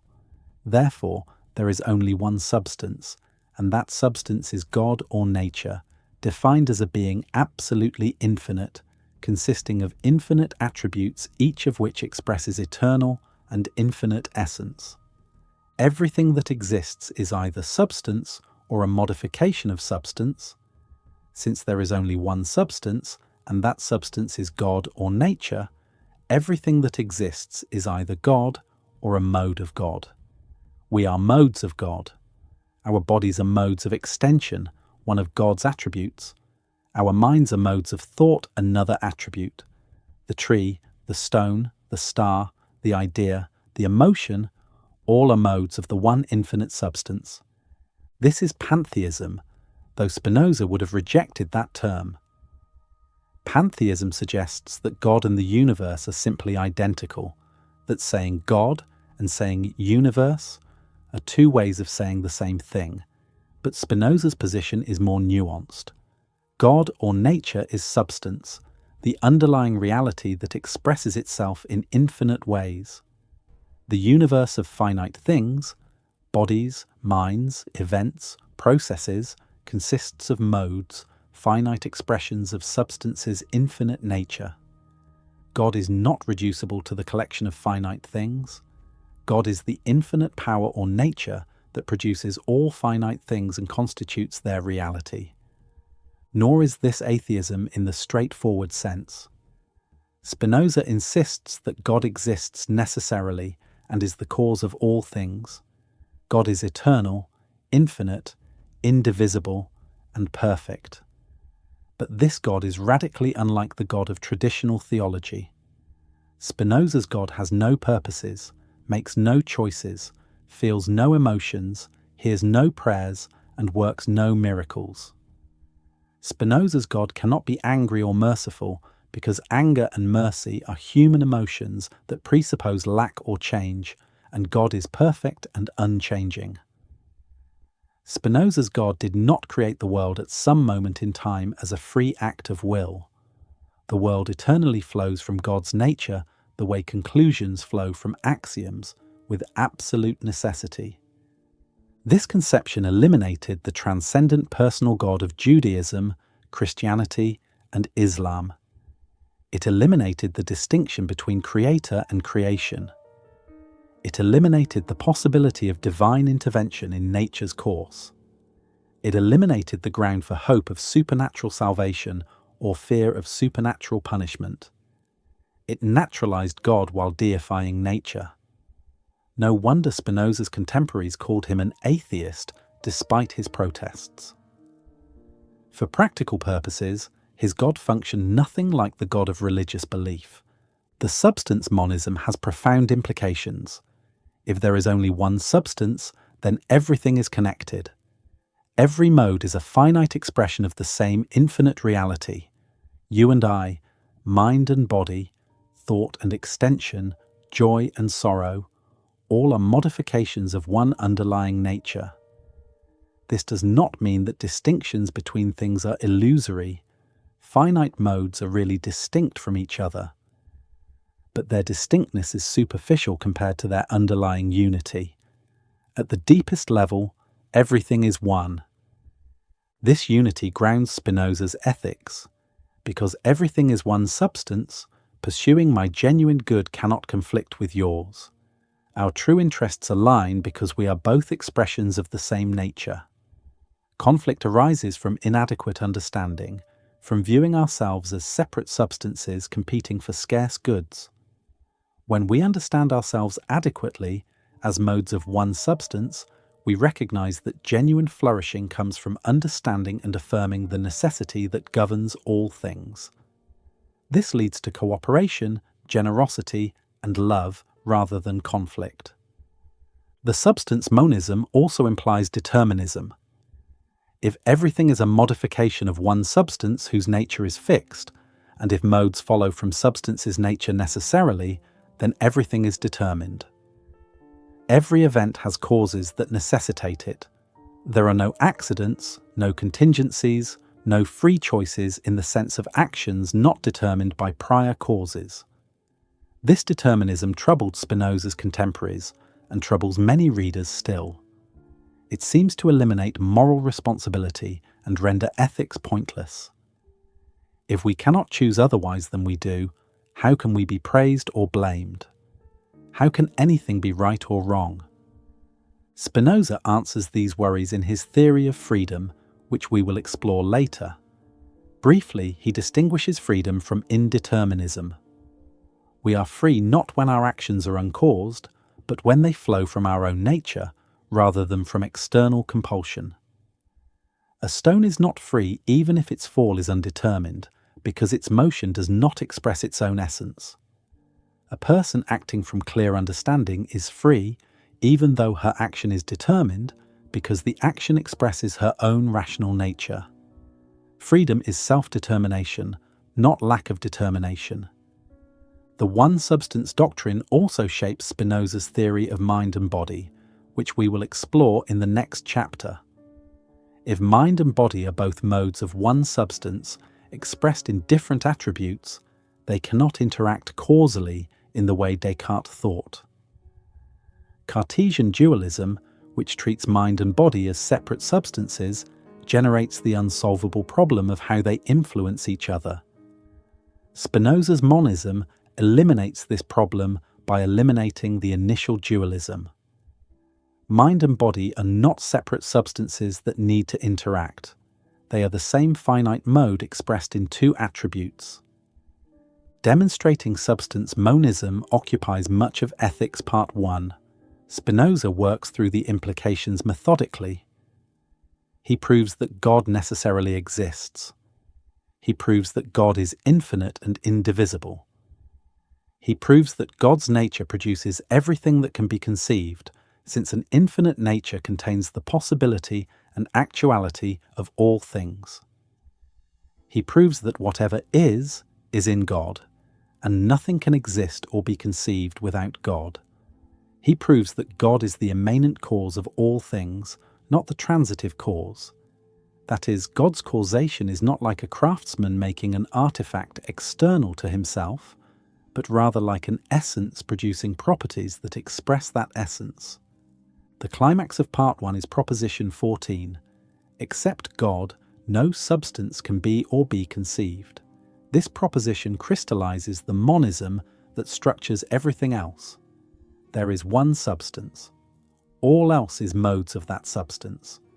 Reality is not a plurality of independent things, but a unity expressing itself in infinite ways. Understanding this unity is the beginning of wisdom. Failing to understand it is the root of human confusion and bondage. Spinoza concludes Part 1 with a lengthy scholium addressing objections and explaining why his view differs from traditional theology. He acknowledges that his conception of God will shock readers. They expect God to be like a human ruler, only greater, intelligent, purposeful, making choices, commanding obedience, rewarding and punishing.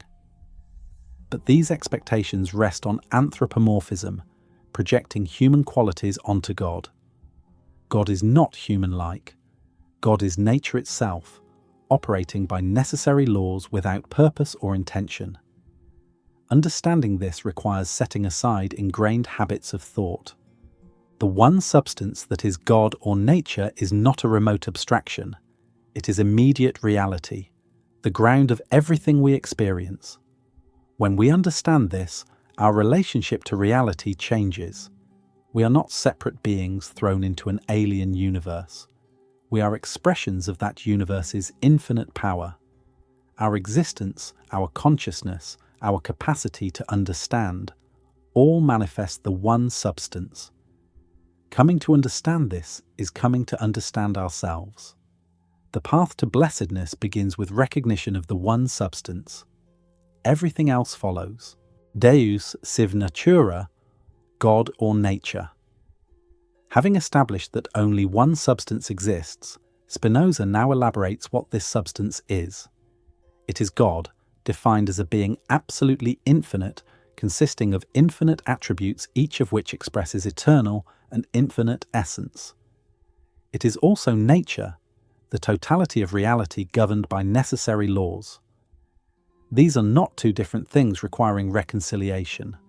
They are two names for the same thing, emphasizing different aspects. As God, we focus on infinite, eternal, self-caused being. As nature, we focus on the systematic order and causal necessity of all phenomena. Spinoza distinguishes two ways of regarding this one reality: natura naturans and natura naturata. Natura naturans, naturing nature, is substance in itself, considered as the free cause of all things. It is God's infinite essence from which everything flows. Natura naturata, natured nature, is everything that follows from God's nature, all the modes, all the particular things and events that exist in time. The distinction is not between two separate realities, but between two ways of regarding the same reality. We can think of God as the infinite productive power, or we can think of the universe of finite things produced. Both perspectives are valid. Together they capture the totality of what exists. The doctrine that God has infinite attributes is difficult. We know only two attributes: thought and extension. We experience thinking and we experience extended bodies. But Spinoza insists that God has infinitely many attributes beyond these two, each expressing infinite and eternal essence in its own way. Why believe this? Because God is absolutely infinite. An absolutely infinite being cannot be limited in any respect. If God had only finite attributes, there would be something God lacked, some way of existing that God did not exemplify. But lacking nothing is part of what infinite perfection means. Therefore, God must have infinite attributes. This raises questions. Why do we perceive only two attributes? Are there actually other attributes, or is this merely a logical consequence of defining God as absolutely infinite? Spinoza suggests that finite minds, being modes of substance, express substance in certain attributes and can know only those attributes. Human minds are modes of thought and ideas of bodies that are modes of extension. Therefore, we can know thought and extension, but not attributes that we do not embody or directly perceive. Other beings might be modes of other attributes and would know those attributes instead of or in addition to the two we know. The infinity of attributes remains something we infer rather than experience, known through reason rather than through acquaintance. Each attribute expresses the whole of God's essence in its own way. Extension expresses infinite divine essence through extended reality, bodies, motion, space. Thought expresses infinite divine essence through mental reality, ideas, consciousness, understanding. These are not partial or limited expressions. Each attribute fully expresses what God is, but in a different mode of being. Extension and thought are not two different gods. They are two expressions of the one God. Each is infinite in its own kind. There is no limit to possible extension or possible thought. Both are eternal, expressing the eternal nature of substance. Everything that follows from God's nature follows necessarily. This is crucial. God does not choose what to create. God does not decide which possible world to actualize. From God's infinite essence, all possible things follow necessarily, just as all geometric truths follow necessarily from geometric axioms. There is no divine will distinct from divine essence. What God can do and what God does are identical. Everything possible is actual, and everything actual is necessary. This necessitarianism shocked Spinoza's readers. Traditional theology held that God created the world freely, that God could have created differently, or not created at all. This free creation was essential to explaining why the world exists rather than nothing, and why this world exists rather than some other possible world. God's free choice explained contingency, but Spinoza eliminates divine freedom in this sense. God produces what God produces necessarily, by nature, not by choice. There is no contingency. Everything is necessary. Does this mean that the world could not have been different? In one sense, yes. Given God's nature, everything that exists must exist exactly as it does. In another sense, the question is confused. To ask whether things could be different is to suppose an alternative to necessity, but there is no such alternative. The actual is the necessary. The possible is the actual. To say something could have been otherwise presupposes a divine will that could have chosen differently, but there is no such will. There is only divine essence necessarily expressing itself. This doctrine has profound implications for how we should regard reality. We should not complain that things are not otherwise. Such complaints presuppose that reality could and should be different. But reality unfolds according to its own nature with absolute necessity. To wish things were different is like wishing that the sum of the angles of a triangle were not equal to 2 right angles. It expresses misunderstanding of necessity. Wisdom consists in recognizing necessity and affirming it. This does not mean passivity or resignation. It means understanding what actually follows from natural laws and working within that understanding rather than against it. The identity of God and nature means that nature's laws are God's laws. Physical laws, biological laws, psychological laws, all express divine necessity. There is no hierarchy of natural and supernatural. Everything is equally natural and equally divine. A rock falling obeys God's laws. A planet orbiting obeys God's laws. A person thinking obeys God's laws. There is no separate realm of grace transcending nature. Grace is understanding nature rightly. This flattening of traditional hierarchies was revolutionary. Medieval and early modern thought distinguished natural, preternatural, and supernatural events. Natural events followed ordinary created causes.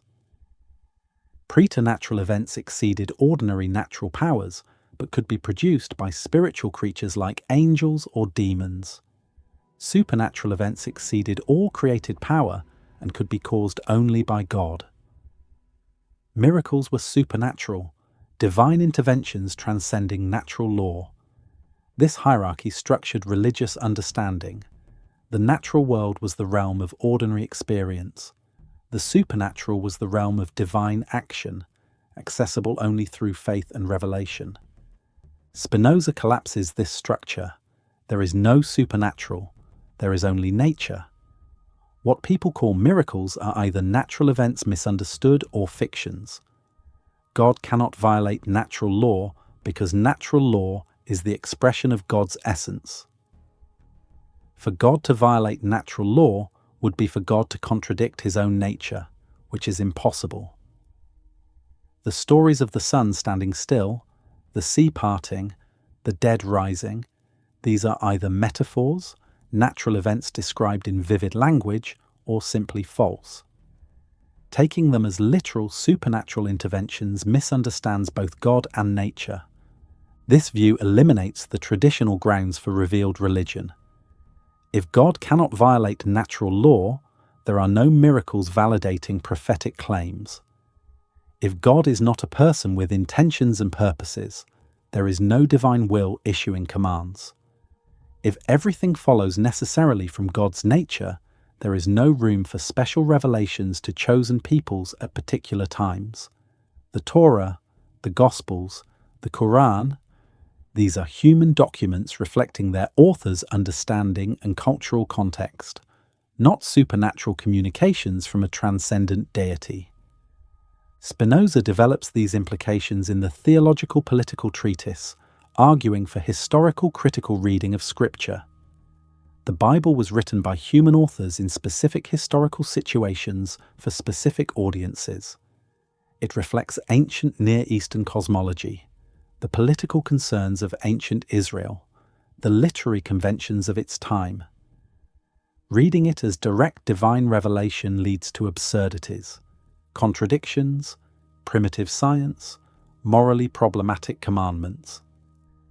But reading it as a human document allows us to appreciate its moral teaching and historical significance without requiring belief in its literal accuracy. These views were explosively controversial. They undermined the entire structure of revealed religion. If Scripture is not divinely revealed, on what basis does religious authority rest? If miracles do not happen, what validates the prophets and the founders of religious traditions? If God does not issue commands, what grounds moral obligation? Spinoza was willing to follow the logic wherever it led, but the cost was enormous. He became the exemplar of atheism and impiety for generations. His books were banned. His name became synonymous with heresy. Yet Spinoza insisted he was not an atheist. He argued that his view was more pious than traditional theology. Traditional theology makes God into a tyrant, arbitrary, changeable, partial to some peoples over others, angry and punishing.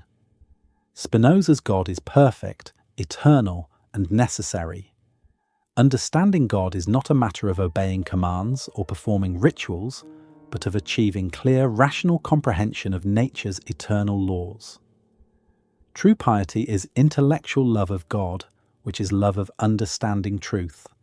This is religion without superstition, worship without sacrifice, piety without priests.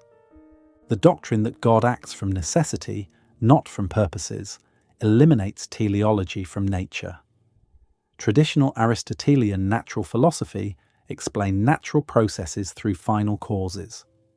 Acorns grow into oak trees because their purpose is to become oaks. Eyes exist in order to see. Hearts exist to pump blood. Nature is full of purposes, all ultimately directed toward God as the supreme good and final end. Spinoza rejects this. Nature has no purposes.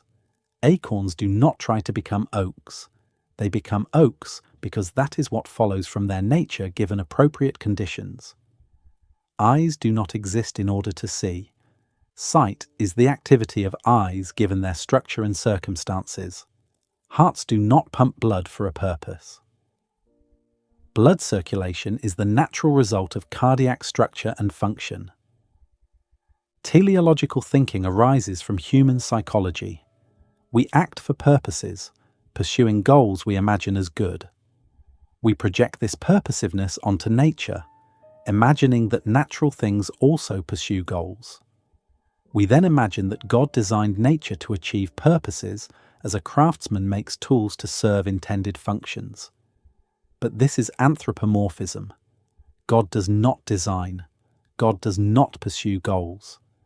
God necessarily produces what follows from the divine nature, and that necessary production has no purpose beyond itself. Eliminating purposes from nature eliminates natural good and evil. In teleological thinking, something is good if it fulfills its purpose, bad if it fails to do so. A good knife cuts well because cutting is the knife's purpose. A bad eye sees poorly because seeing is the eye's purpose. But if there are no purposes, there is no natural good and evil. Things simply are what they are and do what they do. Good and bad are human evaluations based on human needs and desires. They do not reflect objective features of reality independent of us. This leads to Spinoza's relativistic view of good and evil, which he develops in Part 4. Good and bad are relative to human nature. What increases human power and facilitates human flourishing is good for humans. What decreases power and hinders flourishing is bad for humans. But these are not absolute categories written into nature. A flood that destroys a town is not evil from nature's perspective. It is simply water moving, according to hydrodynamic principles. It is evil for the town's inhabitants because it harms them. Ethics must be grounded in understanding human nature and what actually promotes human flourishing, not in imagined natural purposes or divine commands. God or nature, as infinite substance, necessarily expressing itself in infinite modes, governed by eternal laws, without purposes, without anthropomorphic qualities, without supernatural interventions. This is the foundation of Spinoza's entire system. Everything else is commentary and elaboration. If this foundation is accepted, much else follows. If rejected, the entire structure collapses. Spinoza knew this. That is why he devoted part one of the Ethics to establishing the metaphysics. Once the metaphysics is in place, ethics, psychology, and politics follow as corollaries. Understanding God or nature is the precondition for understanding ourselves and how we should live. The path to freedom begins with comprehending necessity.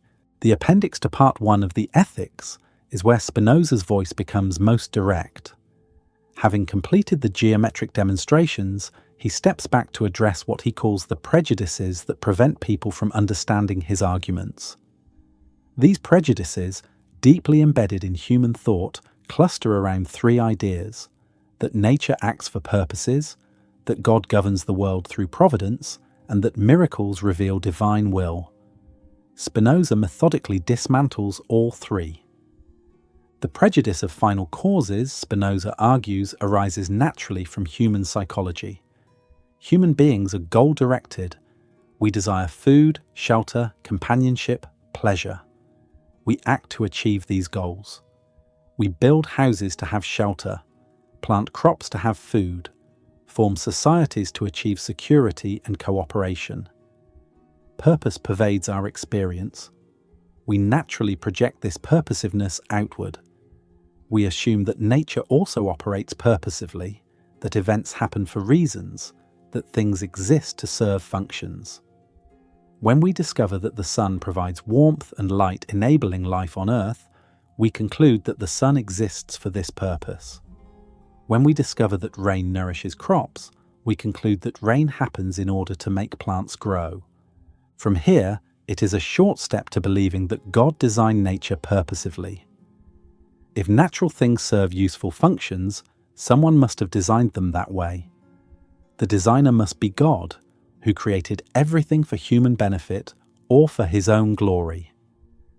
This design argument has been central to religious belief for millennia. The order and apparent purposiveness of nature seem to point to an intelligent designer. The alternative, that order arose without design, seems incredible. But Spinoza argues that this reasoning is backward. We do not see purposes in nature and infer design. We project purposes onto nature because of our own psychological constitution, and then we invent the designer to explain the purposes we invented. The whole structure rests on human imagination, not on understanding nature. In reality, nature operates by efficient causes, not final causes. Events happen because prior events caused them according to natural laws, not because future goals attract them. Rain falls because atmospheric conditions produce precipitation, not in order to nourish crops. That crops benefit from rain is a consequence of natural processes, not the reason rain falls. The prejudice of final causes, once established, distorts all understanding. When something happens that serves our interests, we call it providence. When something happens that harms us, we call it punishment for sin or a divine test. When we cannot understand why something happened, we appeal to God's mysterious purposes. The apparatus of final causes becomes a way to avoid genuine explanation. Rather than seeking natural causes, we posit purposes. Rather than understanding necessity, we imagine design. This prejudice also breeds superstition. If nature operates purposively to promote human welfare, and if God controls nature, then we can influence natural events through appeals to God. Prayer becomes magical manipulation, attempting to change God's will. Ritual becomes bargaining, offering sacrifices in exchange for divine favor. Religion becomes superstitious practice rather than rational understanding. People imagine they can change their fate through piety while remaining ignorant of the natural causes that actually determine events. Spinoza's attack on teleology is thorough and unsparing. He ridicules those who explain physical structures by purposes, who say that eyes exist in order to see, teeth in order to chew, legs in order to walk. These structures exist because they follow from prior causes according to natural laws. That they enable certain functions is a consequence, not a cause, of their existence. If we want to understand why eyes have the structure they do, we must investigate the physical and biological processes that produce eyes, not imagine that a designer intended vision and therefore created eyes. The doctrine of divine providence follows from the prejudice of final causes. If God created nature for purposes, and if those purposes include human welfare, then God must govern events to achieve those purposes. This is providence, God's ongoing care for his creatures, directing events for their benefit. Traditional theology distinguished general providence, God's maintenance of natural order, from special providence, God's particular interventions on behalf of individuals or communities. Spinoza rejects both. There is no providence because God has no purposes. God's infinite nature necessarily produces all things that follow from that nature. God no more governs events for human benefit than the sun shines in order to ripen fruit. Events follow necessary natural laws. That some events benefit us and others harm us reflects the fact that we are finite modes subject to forces more powerful than ourselves. There is no cosmic guardian arranging things for our welfare. There is only nature operating according to its eternal laws, indifferent to human desires. This doctrine horrified Spinoza's contemporaries. Belief in providence consoled people facing suffering and loss. If God governed events, then even tragedy had meaning as part of a divine plan. Misfortune could be understood as divine punishment bringing repentance, or as a test strengthening virtue, or as mysterious means to greater goods humans could not foresee. Without providence, suffering seemed meaningless, random events crushing finite beings without purpose or justification. How could this be compatible with belief in a good God? Spinoza's answer is that goodness and purpose are human projections. God is perfect, but perfection does not include goodness in the moral sense. God is perfect in being infinitely powerful and completely self-sufficient, lacking nothing. But God does not care about us, does not intend our welfare, does not design events for our benefit. Accepting this requires intellectual courage. We must give up consoling illusions and face reality clearly. We are finite modes in an infinite nature governed by necessary laws. Our flourishing depends on understanding these laws and acting accordingly, not on appealing to a providential deity. Miracles, in traditional theology, were divine interventions violating natural law to reveal God's power and will.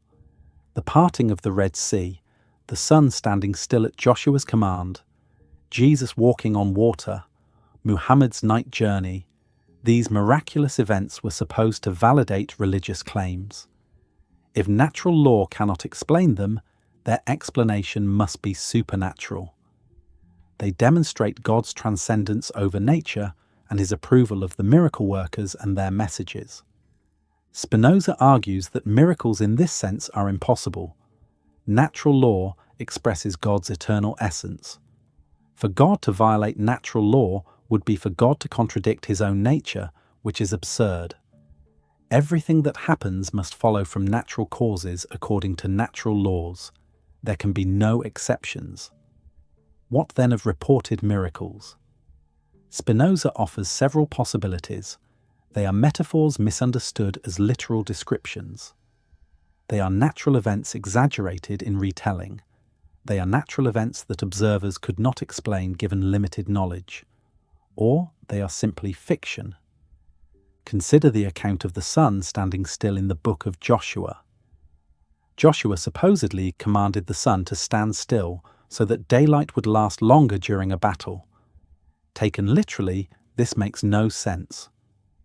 The sun does not move around the earth rotates.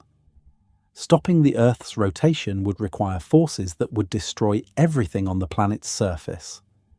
Moreover, if God wanted to extend daylight, why use this particular mechanism? The whole story presupposes ancient Near Eastern cosmology, where the sun literally moves across a stationary Earth. It is better understood as poetic exaggeration, expressing the conviction that God favored Israel in battle, not as a literal description of astronomical anomaly. The elimination of miracles has several consequences. First, no religious claim can be validated by appeal to miraculous confirmation. If Muhammad did not literally journey to heaven, if Jesus did not literally walk on water, if Moses did not literally receive the 10 Commandments from God on Mount Sinai, then these stories cannot serve as proof of divine authorization. Second, Scripture cannot be read as a scientific text. If biblical cosmology is wrong, if its accounts of natural events are metaphorical or legendary, then we cannot derive knowledge of nature from biblical authority. We must study nature itself through observation and reason. Third, religion must find different foundations than miraculous revelation. Spinoza will argue that religion properly understood teaches obedience to moral law, not metaphysical doctrines, and requires no miracles to validate its ethical content. The rejection of miracles troubled even sympathetic readers. Henry Oldenburg, Spinoza's correspondent, worried that eliminating miracles seemed to eliminate God's freedom and power. If God cannot act beyond natural law, is God not limited by nature rather than sovereign over it? Spinoza responds that this misunderstands both divine power and natural law. God is not limited by nature because God is nature. Natural law is the expression of divine essence. God acts with absolute freedom because God acts entirely from his own nature without external constraint. But this freedom is not indeterminism or arbitrary will. It is self-determination, acting according to one's own essence. God freely produces everything that follows from the divine nature, but what follows follows necessarily. The attack on final causes, providence, and miracles clears away the anthropomorphic conception of God that dominated traditional theology. What remains is a conception that contemporaries found alien and frightening. God as infinite impersonal nature, operating by necessary laws, without purposes, without responses to prayer, without miraculous interventions, without providential care. This God cannot be worshipped in traditional ways. One cannot pray to nature. One cannot expect nature to help in times of trouble. One cannot bargain with nature through rituals and sacrifices. But Spinoza argues that this conception is more truly pious than traditional anthropomorphism.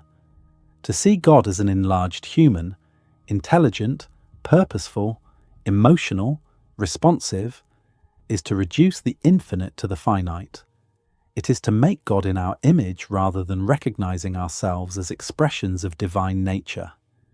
True piety consists in understanding God's nature rightly, which means understanding nature's eternal necessity. Intellectual understanding replaces petitionary prayer. Rational ethics replaces commanded morality. The intellectual love of God replaces worship based on fear and hope. This is religion for adults, Spinoza suggests. Children need stories of a personal God who watches and judges. Adults can face reality clearly. We are finite parts of infinite nature, subject to its laws, capable of understanding through reason, but incapable of changing necessity through wishes. Our freedom comes not from escaping necessity, but from understanding it so clearly that our actions flow from that understanding. Our blessedness comes not from divine favour granted as reward, but from the joy inherent in adequate understanding itself. The appendix concludes with Spinoza acknowledging that his views will shock and offend many readers. He asks only that they consider his arguments carefully before rejecting them. He notes that people often resist philosophical conclusions not because the reasoning is flawed, but because the conclusions conflict with cherished beliefs. Overcoming this resistance requires intellectual courage and commitment to truth over comfort. Those who cannot overcome it will never understand his philosophy, but those who can will discover a conception of reality that, while initially alien, ultimately reveals deeper truth and enables genuine human freedom. The elimination of teleology, providence, and miracles sets the stage for everything that follows. Without divine purposes, ethics must be grounded differently. Without providence, human welfare depends on human understanding and action. Without miracles, knowledge comes through reason and experience, not revelation. The path forward requires reconceiving mind and body, emotion and reason, bondage and freedom. These reconceptions form the content of the remaining parts of the ethics. Having established the metaphysical foundation, Spinoza turns in Part 2 to the nature of mind and its relation to body.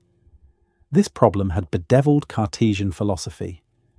Descartes argued that mind and body are distinct substances. Mind is thinking, unextended, indivisible. Body is extended, non-thinking, divisible. Human beings are mysterious unions of these radically different substances. But how can they interact? How can the immaterial mind cause the material body to move? How can physical events in the brain cause mental experiences? Descartes admitted this was difficult to understand, but insisted it happened, perhaps through the pineal gland serving as an interface point. Spinoza rejects Cartesian dualism entirely. There are not two substances, mind and body. There is one substance, God or nature, with infinite attributes. Human beings are finite modes of this one substance. A human being considered under the attribute of extension is a body. The same human being considered under the attribute of thought is a mind. Mind and body are not two things that interact. They are two aspects or expressions of one thing. This is the doctrine of parallelism, though Spinoza himself never used that term. The order and connection of ideas is the same as the order and connection of things. For every physical event, there is a corresponding mental event and vice versa. These do not causally influence each other. They are the same events viewed in two attributes.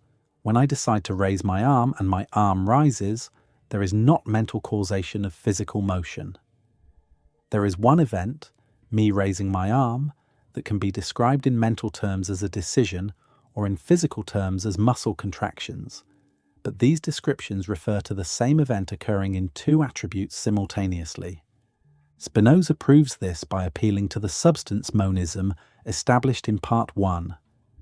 If there is only one substance expressed in multiple attributes, and if each attribute forms a causally closed system where effects follow from causes within that attribute, then mental events cannot cause physical events, and physical events cannot cause mental events.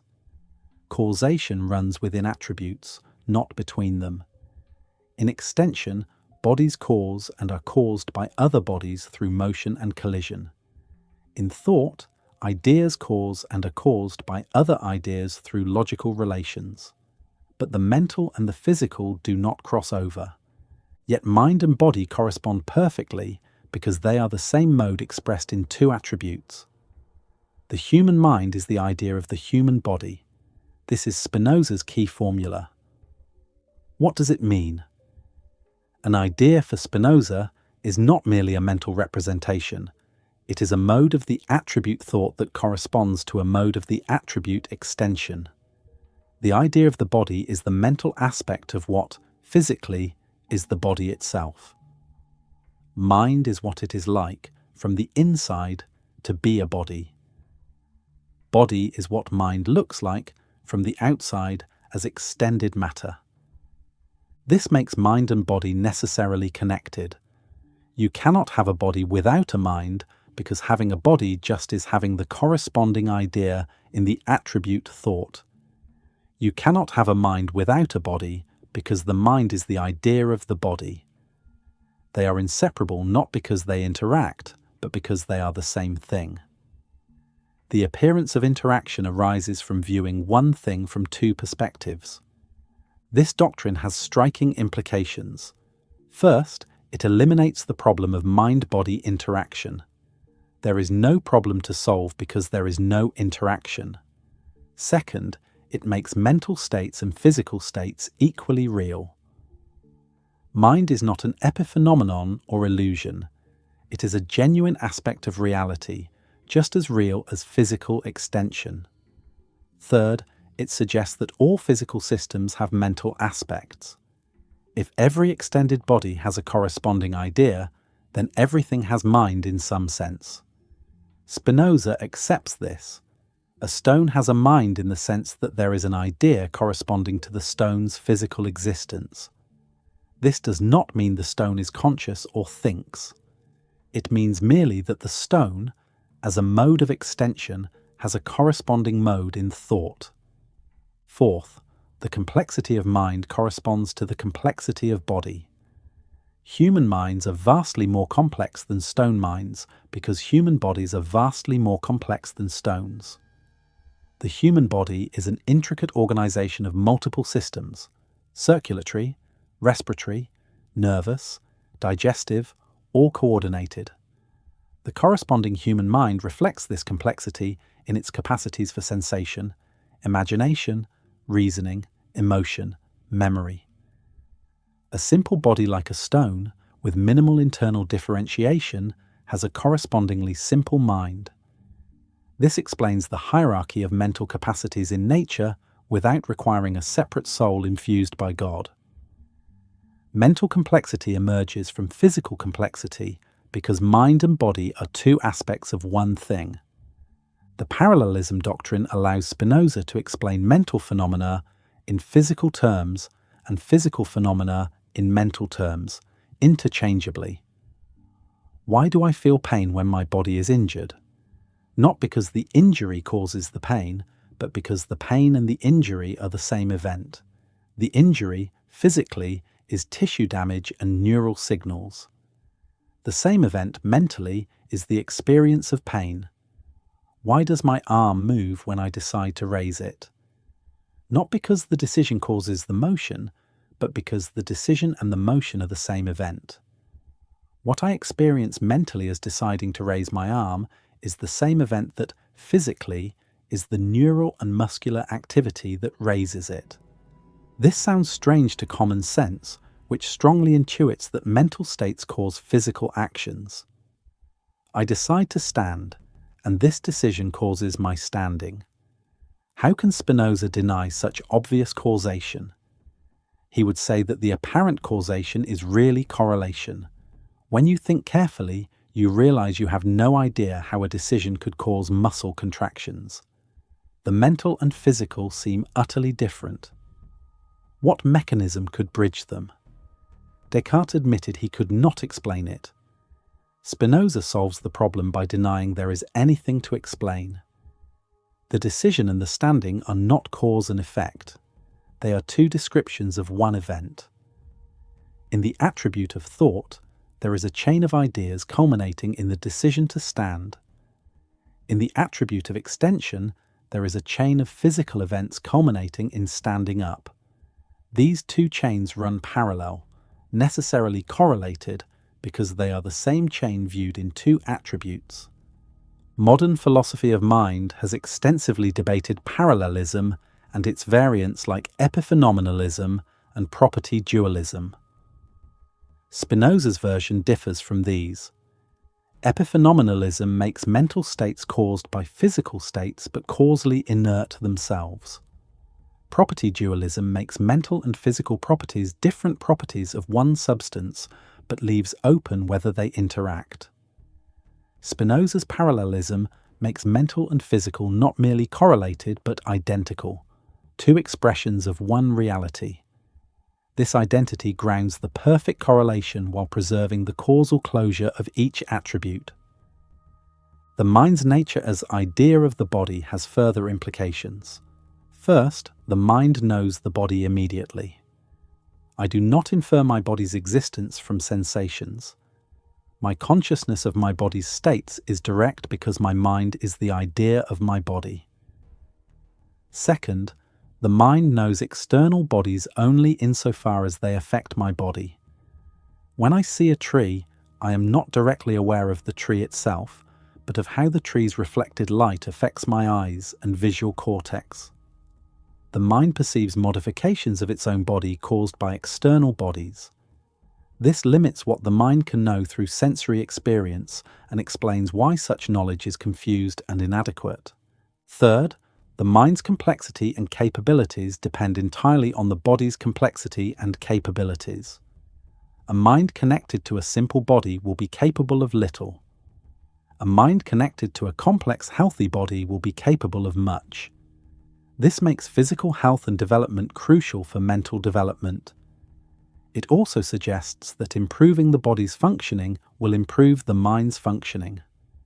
Spinoza develops this theme in Part 5, where he discusses how cultivating bodily health supports intellectual and emotional well-being. Spinoza's theory of mind includes an important distinction between imagination and intellect.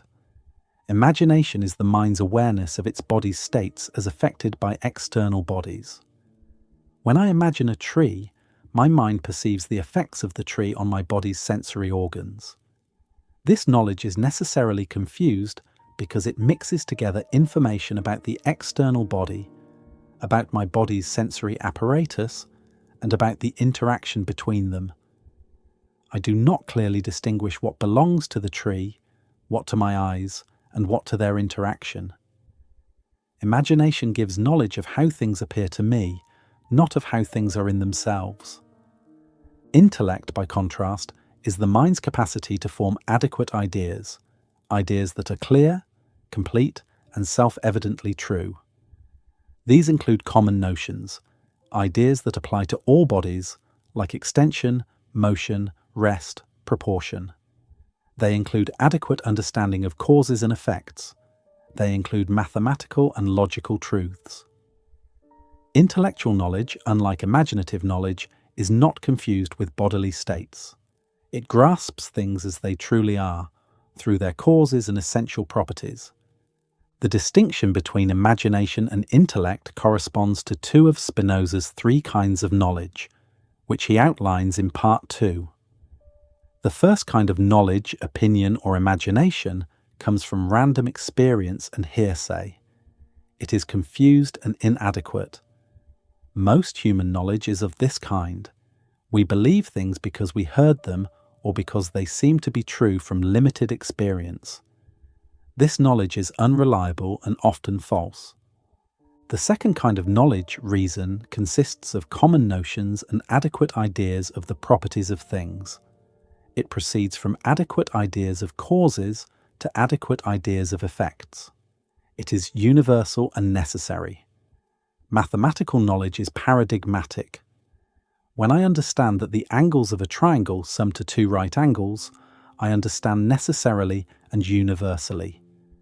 This knowledge is adequate, clear, and true. The third kind of knowledge, intuitive knowledge, proceeds from adequate ideas of attributes to adequate knowledge of the essences of particular things. It is immediate insight into how particular things follow necessarily from eternal divine nature. It sees things sub specie Aeternitatis, under the aspect of eternity, understanding them in their necessity and perfection. This is the highest form of knowledge, producing the greatest joy and leading to blessedness. These three kinds form a hierarchy. Most people remain trapped in the first kind, relying on confused sensory experience and uncritical belief. Some achieve the second kind through education and scientific reasoning. Few reach the third kind, which requires sustained philosophical understanding. Spinoza's ethics aims to guide people from the first kind through the second and ultimately to the third, where true freedom and blessedness reside. The theory of mind developed in Part 2 grounds everything that follows.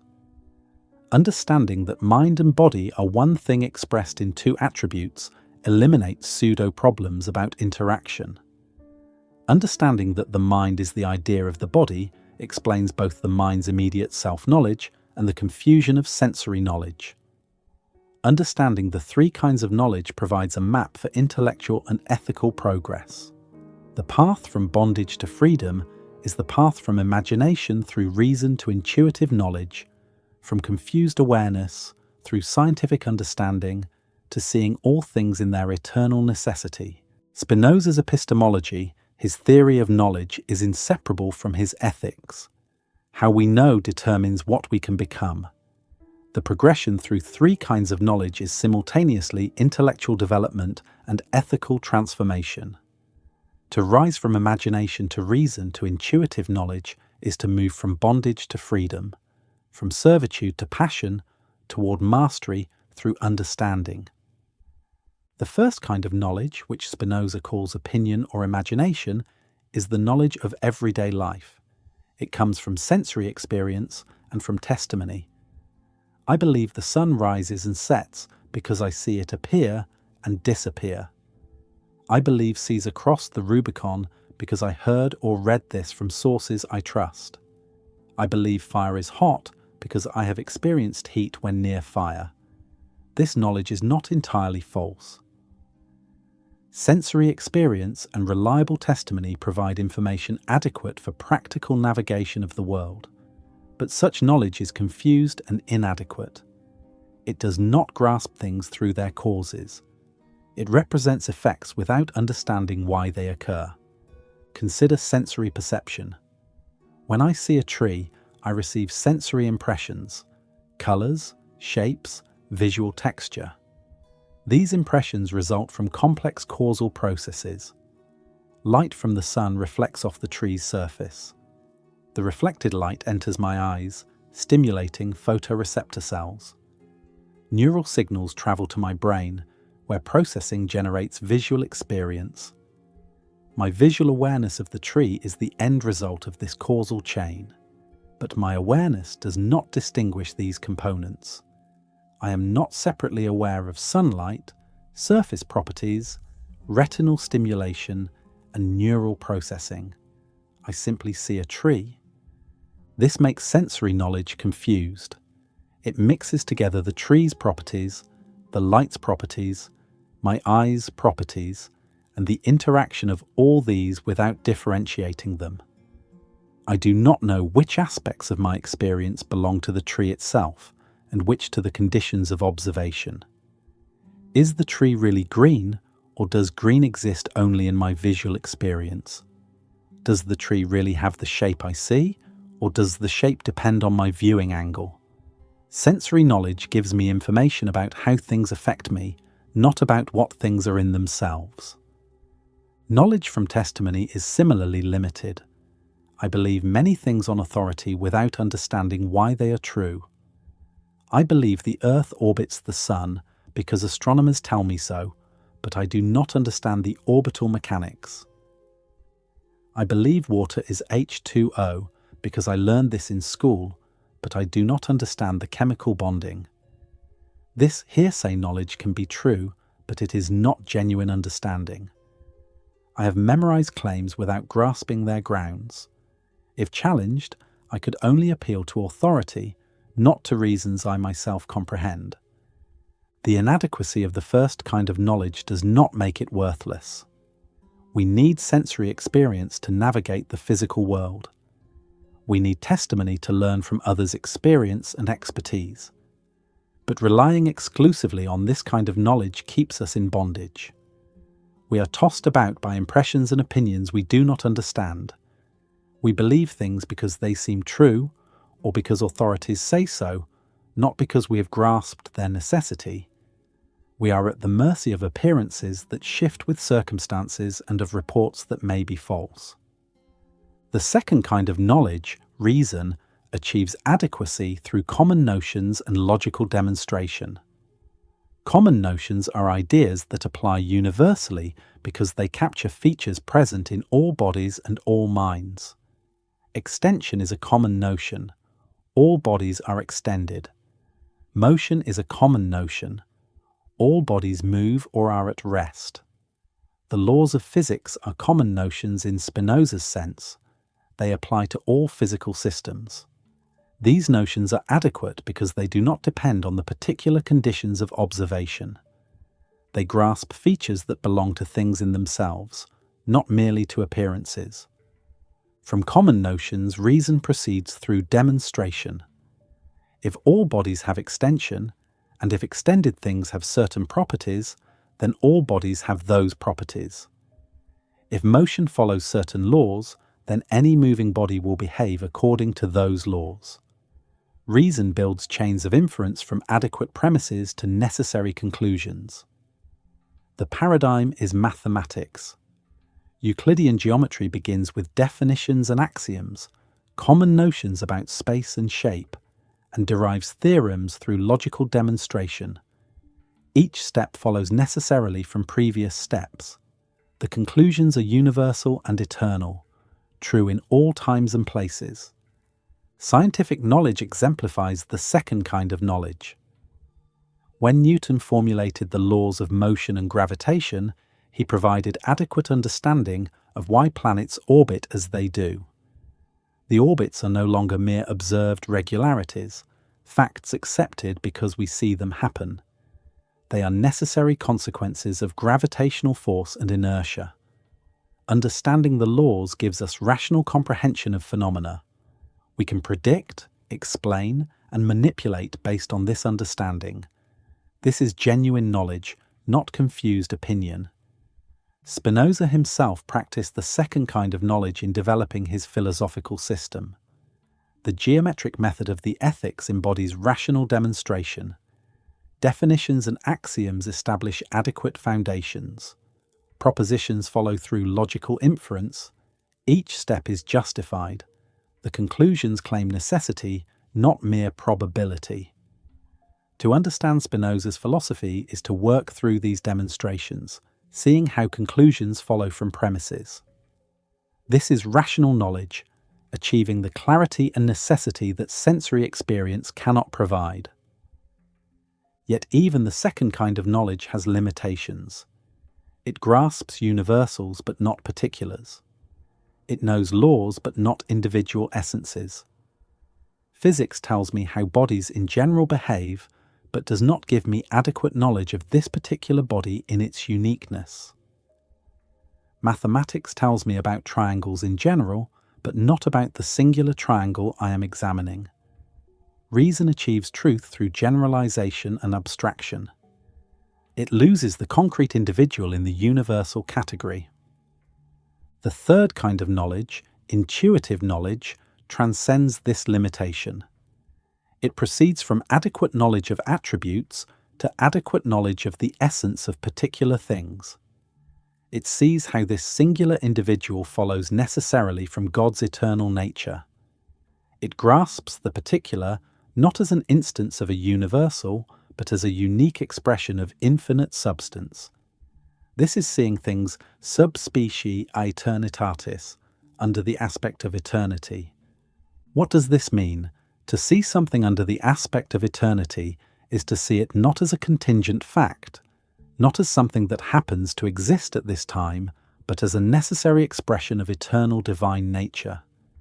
It is to understand how this thing follows from God's essence with the same necessity that geometric truths follow from geometric axioms. It is to see that this thing could not fail to exist, that its existence and nature are necessary, eternal, and perfect in their necessity. This sounds mystical, but Spinoza intends it as rational insight of the highest order. Consider a mathematical example. I can know abstractly that the ratio of a circle's circumference to its diameter is pi. This is second-kind knowledge, grasping a universal truth. But I can also grasp intuitively how this ratio follows necessarily from the nature of circles, seeing in a single intellectual act why this must be so, why it could not be otherwise, why this truth is eternal and necessary. This immediate insight is third-kind knowledge. It is not discursive reasoning through steps, but direct comprehension of necessity. Applied to individuals, the third kind of knowledge would see how this particular person, in all their uniqueness, follows necessarily from divine nature. It would see their existence not as accident, but as eternal necessary truth. It would understand their essence, what makes them what they are, as an expression of God's infinite power. This seems impossible for finite minds. How could we grasp the infinite necessity connecting God's essence to particular individuals? Spinoza admits this knowledge is rare and difficult. Few achieve it, but it represents the ideal of complete understanding. The progression through these three kinds of knowledge is simultaneously epistemological and ethical. At the first level, we are slaves to sensory appearances and uncritical beliefs. We react to how things seem without understanding why they are. Our emotions follow from these confused perceptions, making us slaves to passion. At the second level, we achieve rational understanding of universal laws. We begin to act from understanding rather than confusion. Our emotions become more ordered as we grasp causes. At the third level, we achieve intuitive understanding of necessity. We see everything as following eternally from divine nature. This generates intellectual love of God and blessedness. The ethical implications will be developed in subsequent parts of the ethics. For now, the key is recognizing that knowledge is not merely instrumental. It is not just a tool for achieving external goods. Knowledge is intrinsically transformative. To understand truly is to become free. To see things clearly is to be liberated from bondage to confused ideas and passionate reactions. The path from bondage to freedom is the path from the first kind of knowledge through the second to the third. Can everyone achieve the higher kinds of knowledge? Spinoza is unclear. He suggests that most people remain trapped in imagination. Many never develop rational understanding. Few achieve intuitive knowledge. But this is not predetermined by class or birth or divine election. It is determined by effort and circumstance. Those who study, who reason carefully, who persist in seeking understanding, can progress. Those who remain content with opinions and passions will not. The ethics itself is an instrument for this progression, offering those willing to work through its arguments a path toward adequate knowledge.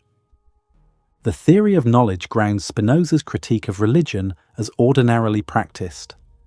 Traditional religion operates at the first level, using sensory imagery and stories to convey moral lessons.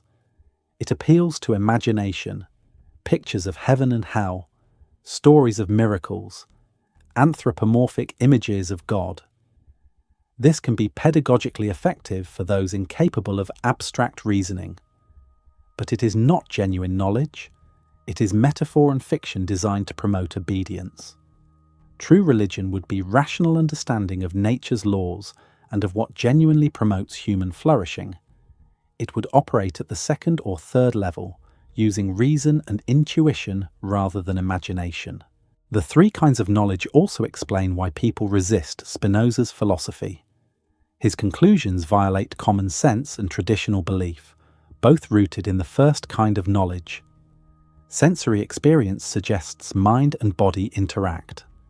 Cultural tradition teaches that God is personal and providential. These beliefs are deeply embedded in imagination. To accept Spinoza's arguments requires rising to the second kind of knowledge, where reason overrides sensory appearances and cultural authority. Few are willing or able to make this transition. They prefer the comfortable familiarity of imagination to the difficult clarity of reason. For those who do make the transition, the rewards are substantial. Rational knowledge provides certainty that imagination lacks. It reveals necessity where imagination sees only contingency. It shows connections where imagination sees only isolated facts. It transforms random experience into systematic understanding. And beyond rational knowledge lies the possibility of intuitive knowledge, seeing all things in their eternal necessity, achieving the intellectual love of God that Spinoza describes as the highest human achievement. The journey through the three kinds of knowledge is the journey to freedom and blessedness. Part 3 of the ethics shifts from metaphysics and epistemology to psychology, to the systematic analysis of human emotions and drives. Spinoza begins with a principle that grounds everything that follows. Each thing, insofar as it is in itself, strives to persevere in its own being. This striving is what Spinoza calls Conatus. It is the fundamental principle of all existence, the basic drive that animates everything that exists. Conatus is not merely biological self-preservation, though it includes that. It is a metaphysical principle applying to everything. A stone strives to maintain its form and not be broken. A plant strives to grow and reproduce. An animal strives to obtain food and avoid predators. A human being strives to live, to think, to act. Each thing by its nature resists destruction and seeks to maintain and enhance its being. This is not conscious choice. It is the very nature of existence itself. To exist is to strive to continue existing. This principle follows from Spinoza's Metaphysics. Each finite thing is a mode of substance, an expression of God's infinite power. God's essence is to exist necessarily and eternally. Each mode, as an expression of that essence, necessarily strives to maintain its existence. Nothing seeks its own destruction except through external causes. Left to itself, each thing would continue forever. That things do perish is not because they stop striving, but because external forces overcome their conatus. For humans, conatus takes a distinctive form because we are conscious. When we are conscious of our striving, we experience desire. Desire is simply conatus with consciousness added.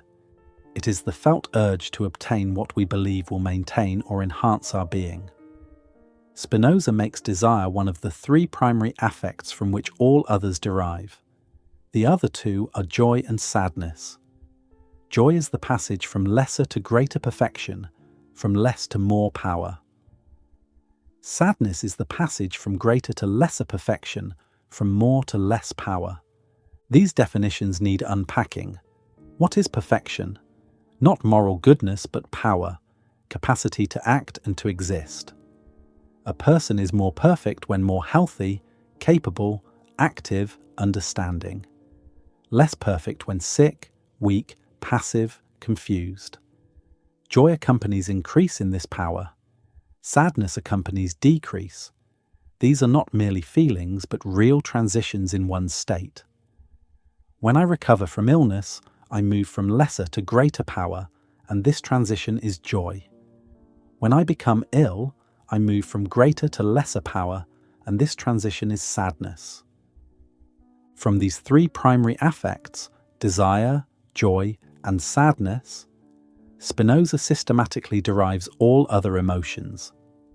Love is joy accompanied by the idea of an external cause. When something gives me joy, I love that thing. Hate is sadness accompanied by the idea of an external cause. When something causes me sadness, I hate that thing. Hope is inconstant joy arising from the idea of a future or past thing of whose outcome we are in doubt. Fear is inconstant sadness similarly arising. Confidence is joy arising from something we are certain about.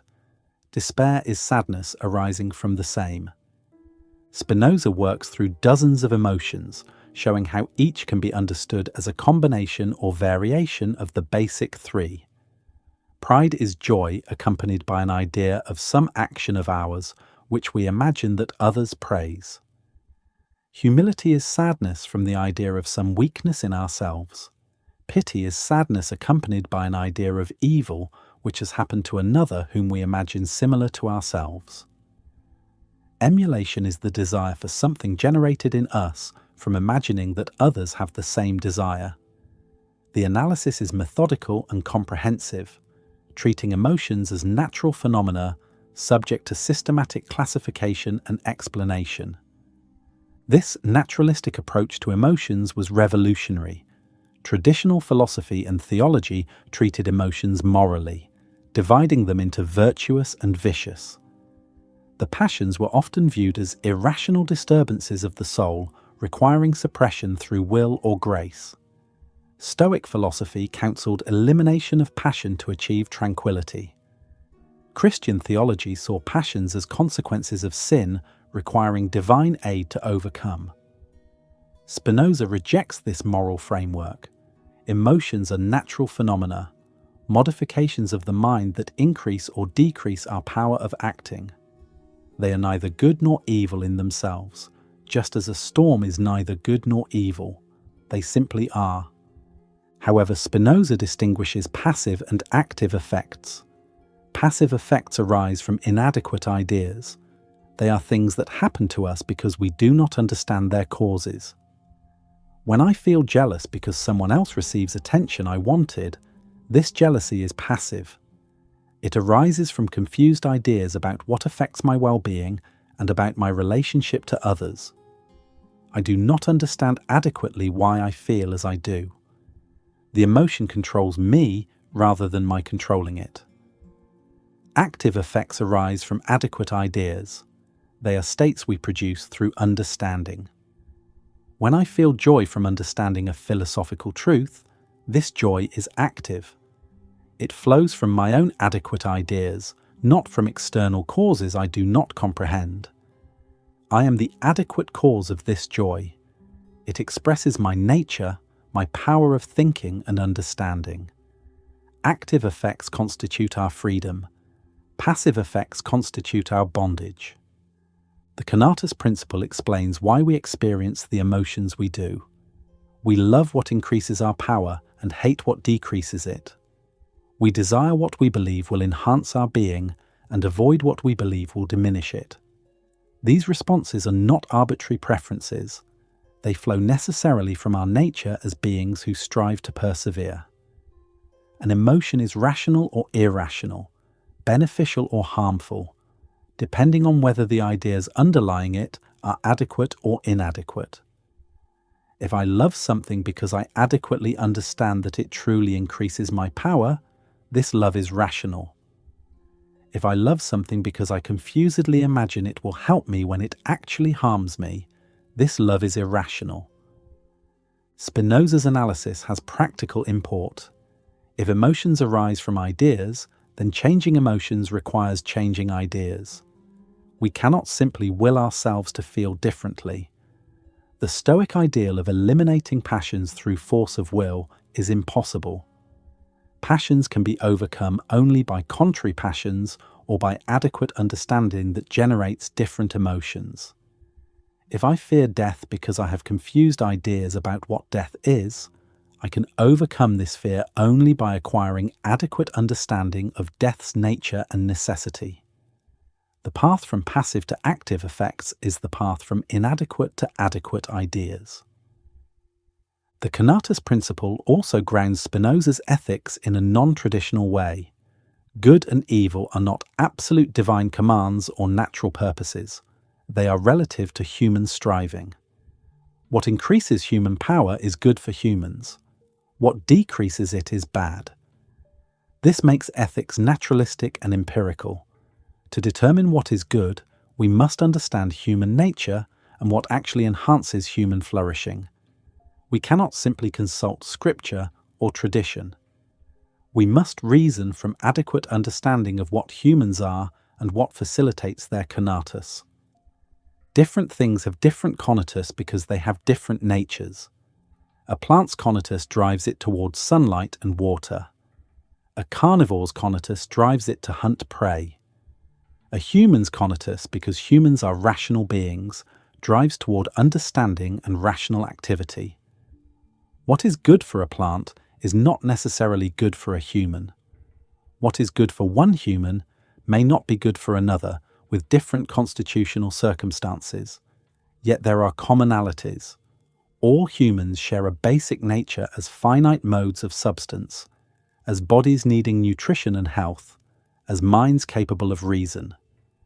Understanding this common nature allows general ethical principles while recognizing individual variation. The Conatus doctrine also explains conflict and cooperation. When multiple things strive to maintain themselves and their Conatus interests align, cooperation results. When their Conatus interests conflict, competition and conflict result. Two people needing the same food compete if food is scarce. Two people seeking understanding can cooperate because understanding is not a scarce good. My understanding does not diminish yours, and we can help each other understand. Rational people recognize that cooperation promotes everyone's Conatus better than conflict. This grounds social ethics without requiring supernatural commands or mystical intuitions of objective value. Critics have questioned whether Conatus can ground ethics. If everyone simply pursues their own striving, does this not lead to selfish conflict? Spinoza's answer is that genuine Conatus, pursued with adequate understanding, is not selfish in the negative sense. When I understand adequately what truly enhances my being, I recognize that others' flourishing supports mine, that community and cooperation increase rather than decrease my power, that rationality and virtue are intrinsically beneficial. The appearance of inevitable conflict comes from inadequate ideas leading people to pursue imagined goods that are not genuine goods. The Conatus principle runs throughout Spinoza's system. It grounds his psychology, explaining why we feel and desire as we do. It grounds his ethics, determining what is good and evil. It grounds his politics, explaining cooperation and conflict. It connects individual striving to the metaphysical principle that each mode expresses substance's infinite power.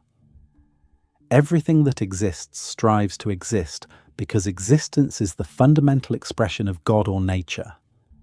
Understanding Conatus is understanding the basic drive that animates all reality. Seeing our own striving clearly, distinguishing its adequate from inadequate expressions, is the key to moving from bondage to freedom. Having established the foundational principle of Conatus and the three primary effects, Spinoza builds an elaborate architecture of human emotions. Part 3 of the Ethics catalogues and analyzes dozens of specific emotional states, showing how each can be understood as modification or combination of desire, joy, and sadness. This taxonomy of effects is one of Spinoza's most distinctive achievements, offering a naturalistic psychology that treats emotions as mechanical phenomena while preserving the richness of emotional life. Consider love.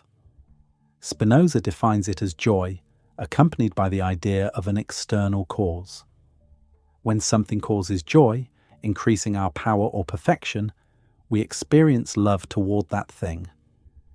This might be love of a person whose presence makes us happy, love of an activity that brings satisfaction, love of knowledge that increases our understanding. The common element is joy attached to a cause. Love is not mysterious attraction or divine gift. It is natural response to perceived increase in our power. This naturalistic definition seems to drain love of its romance and nobility. Spinoza would reply that romance and nobility are confused additions we project onto a natural phenomenon. Love feels special and transcendent because it involves significant increase in power and because we imagine the beloved as uniquely valuable. But these feelings, however intense, do not make love supernatural. Understanding love's natural basis does not diminish its significance. It clarifies what love is and how it operates, enabling better understanding of our emotional lives. Hate follows the same pattern. Sadness accompanied by the idea of an external cause. What decreases our power we hate. This explains why we hate those who harm us, situations that frustrate us, things that diminish our well-being. Hate is as natural as love and follows the same logic, differing only in direction, decrease rather than increase of power. Hope and fear form a paired contrast based on uncertainty. Hope is joy arising from the idea of a future or past thing whose outcome we doubt. I hope my friend recovers from illness. This hope is joyful anticipation mixed with uncertainty. If I were certain of recovery, I would feel confidence rather than hope. The doubt is essential to hope's character. Fear is sadness from similar uncertainty about something undesirable. I fear the illness will worsen. This fear is anxious sadness mixed with uncertainty about the outcome. Confidence and despair arise when uncertainty resolves. Confidence is joy from something about which doubt is removed. When my friend recovers, my hope transforms to confident joy. Despair is sadness from which doubt is removed. When recovery proves impossible, my fear transforms to despairing sadness. These distinctions are subtle but important. They show how single emotions are actually complex states combining different elements. Gratitude and spite involve social relations. Gratitude is the desire or eagerness with which, out of love, we strive to benefit one who has benefited us. When someone increases our power through kindness, we love them and desire to return the benefit. Spite is sadness accompanied by hatred of someone less powerful who has done us harm. The inferiority of the harming agent adds humiliation to the sadness, creating the distinctive malice of spite. Pride and humility concern self-evaluation. Pride is joy arising from imagining ourselves having some perfection. When we believe ourselves superior in some respect, we feel proud. Humility is sadness from imagining ourselves lacking perfection. When we believe ourselves inferior, we feel humble.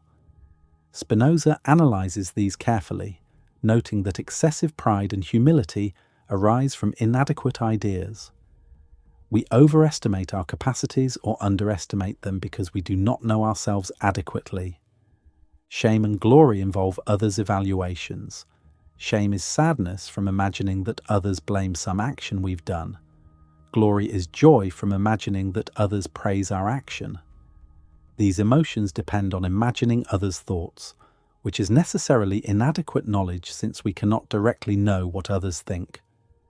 We project our assumptions onto them. Often we feel shame or glory about things that do not actually warrant these feelings because our imagination of others' judgments is mistaken.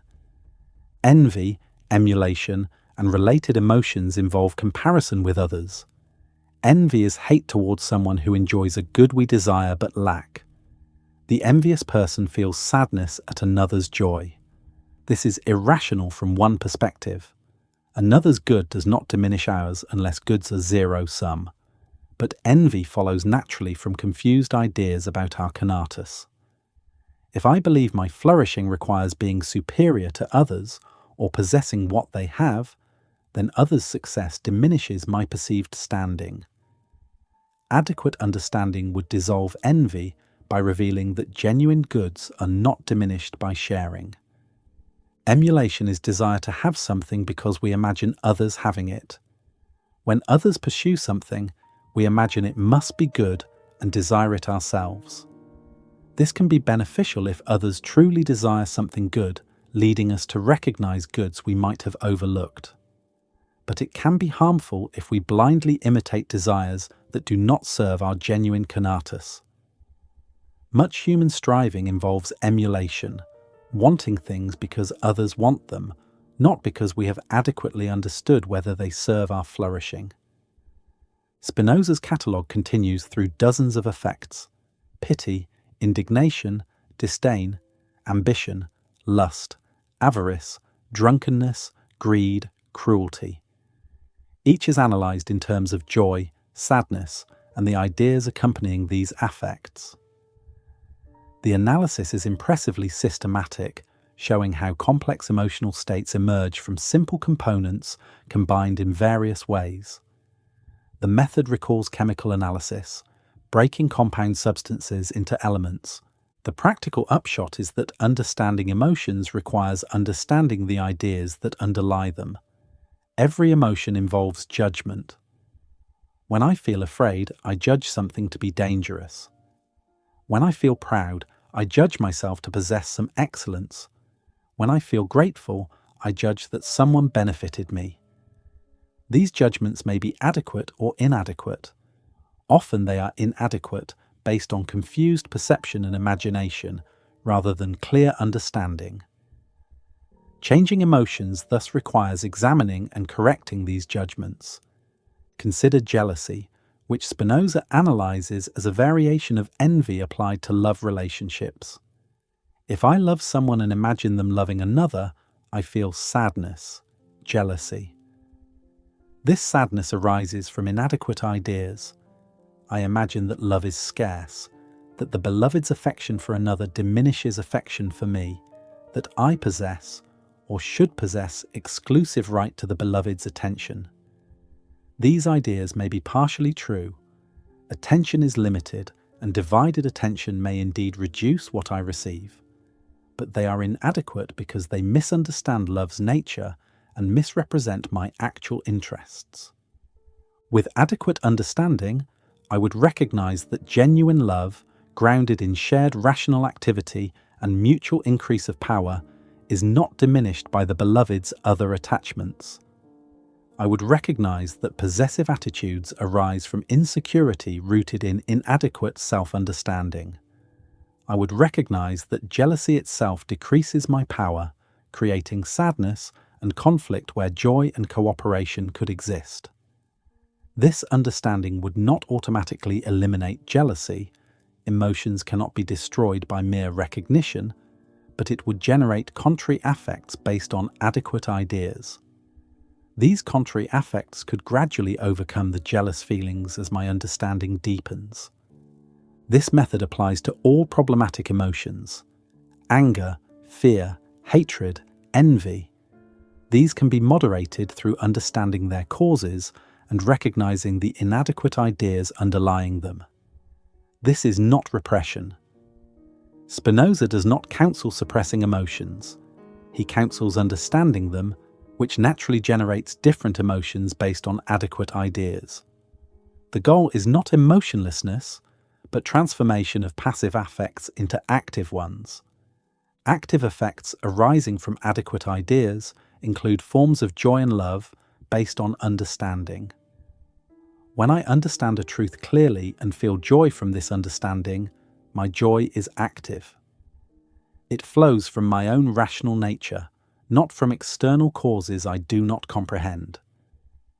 When I love others because I understand how their flourishing supports mine and how our natures align in pursuing rational goods, my love is active.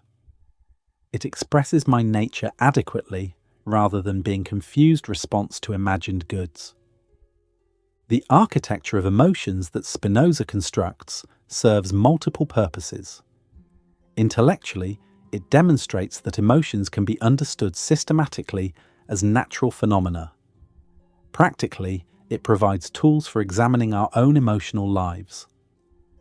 Ethically, it grounds the transition from passive to active effects, from bondage to freedom.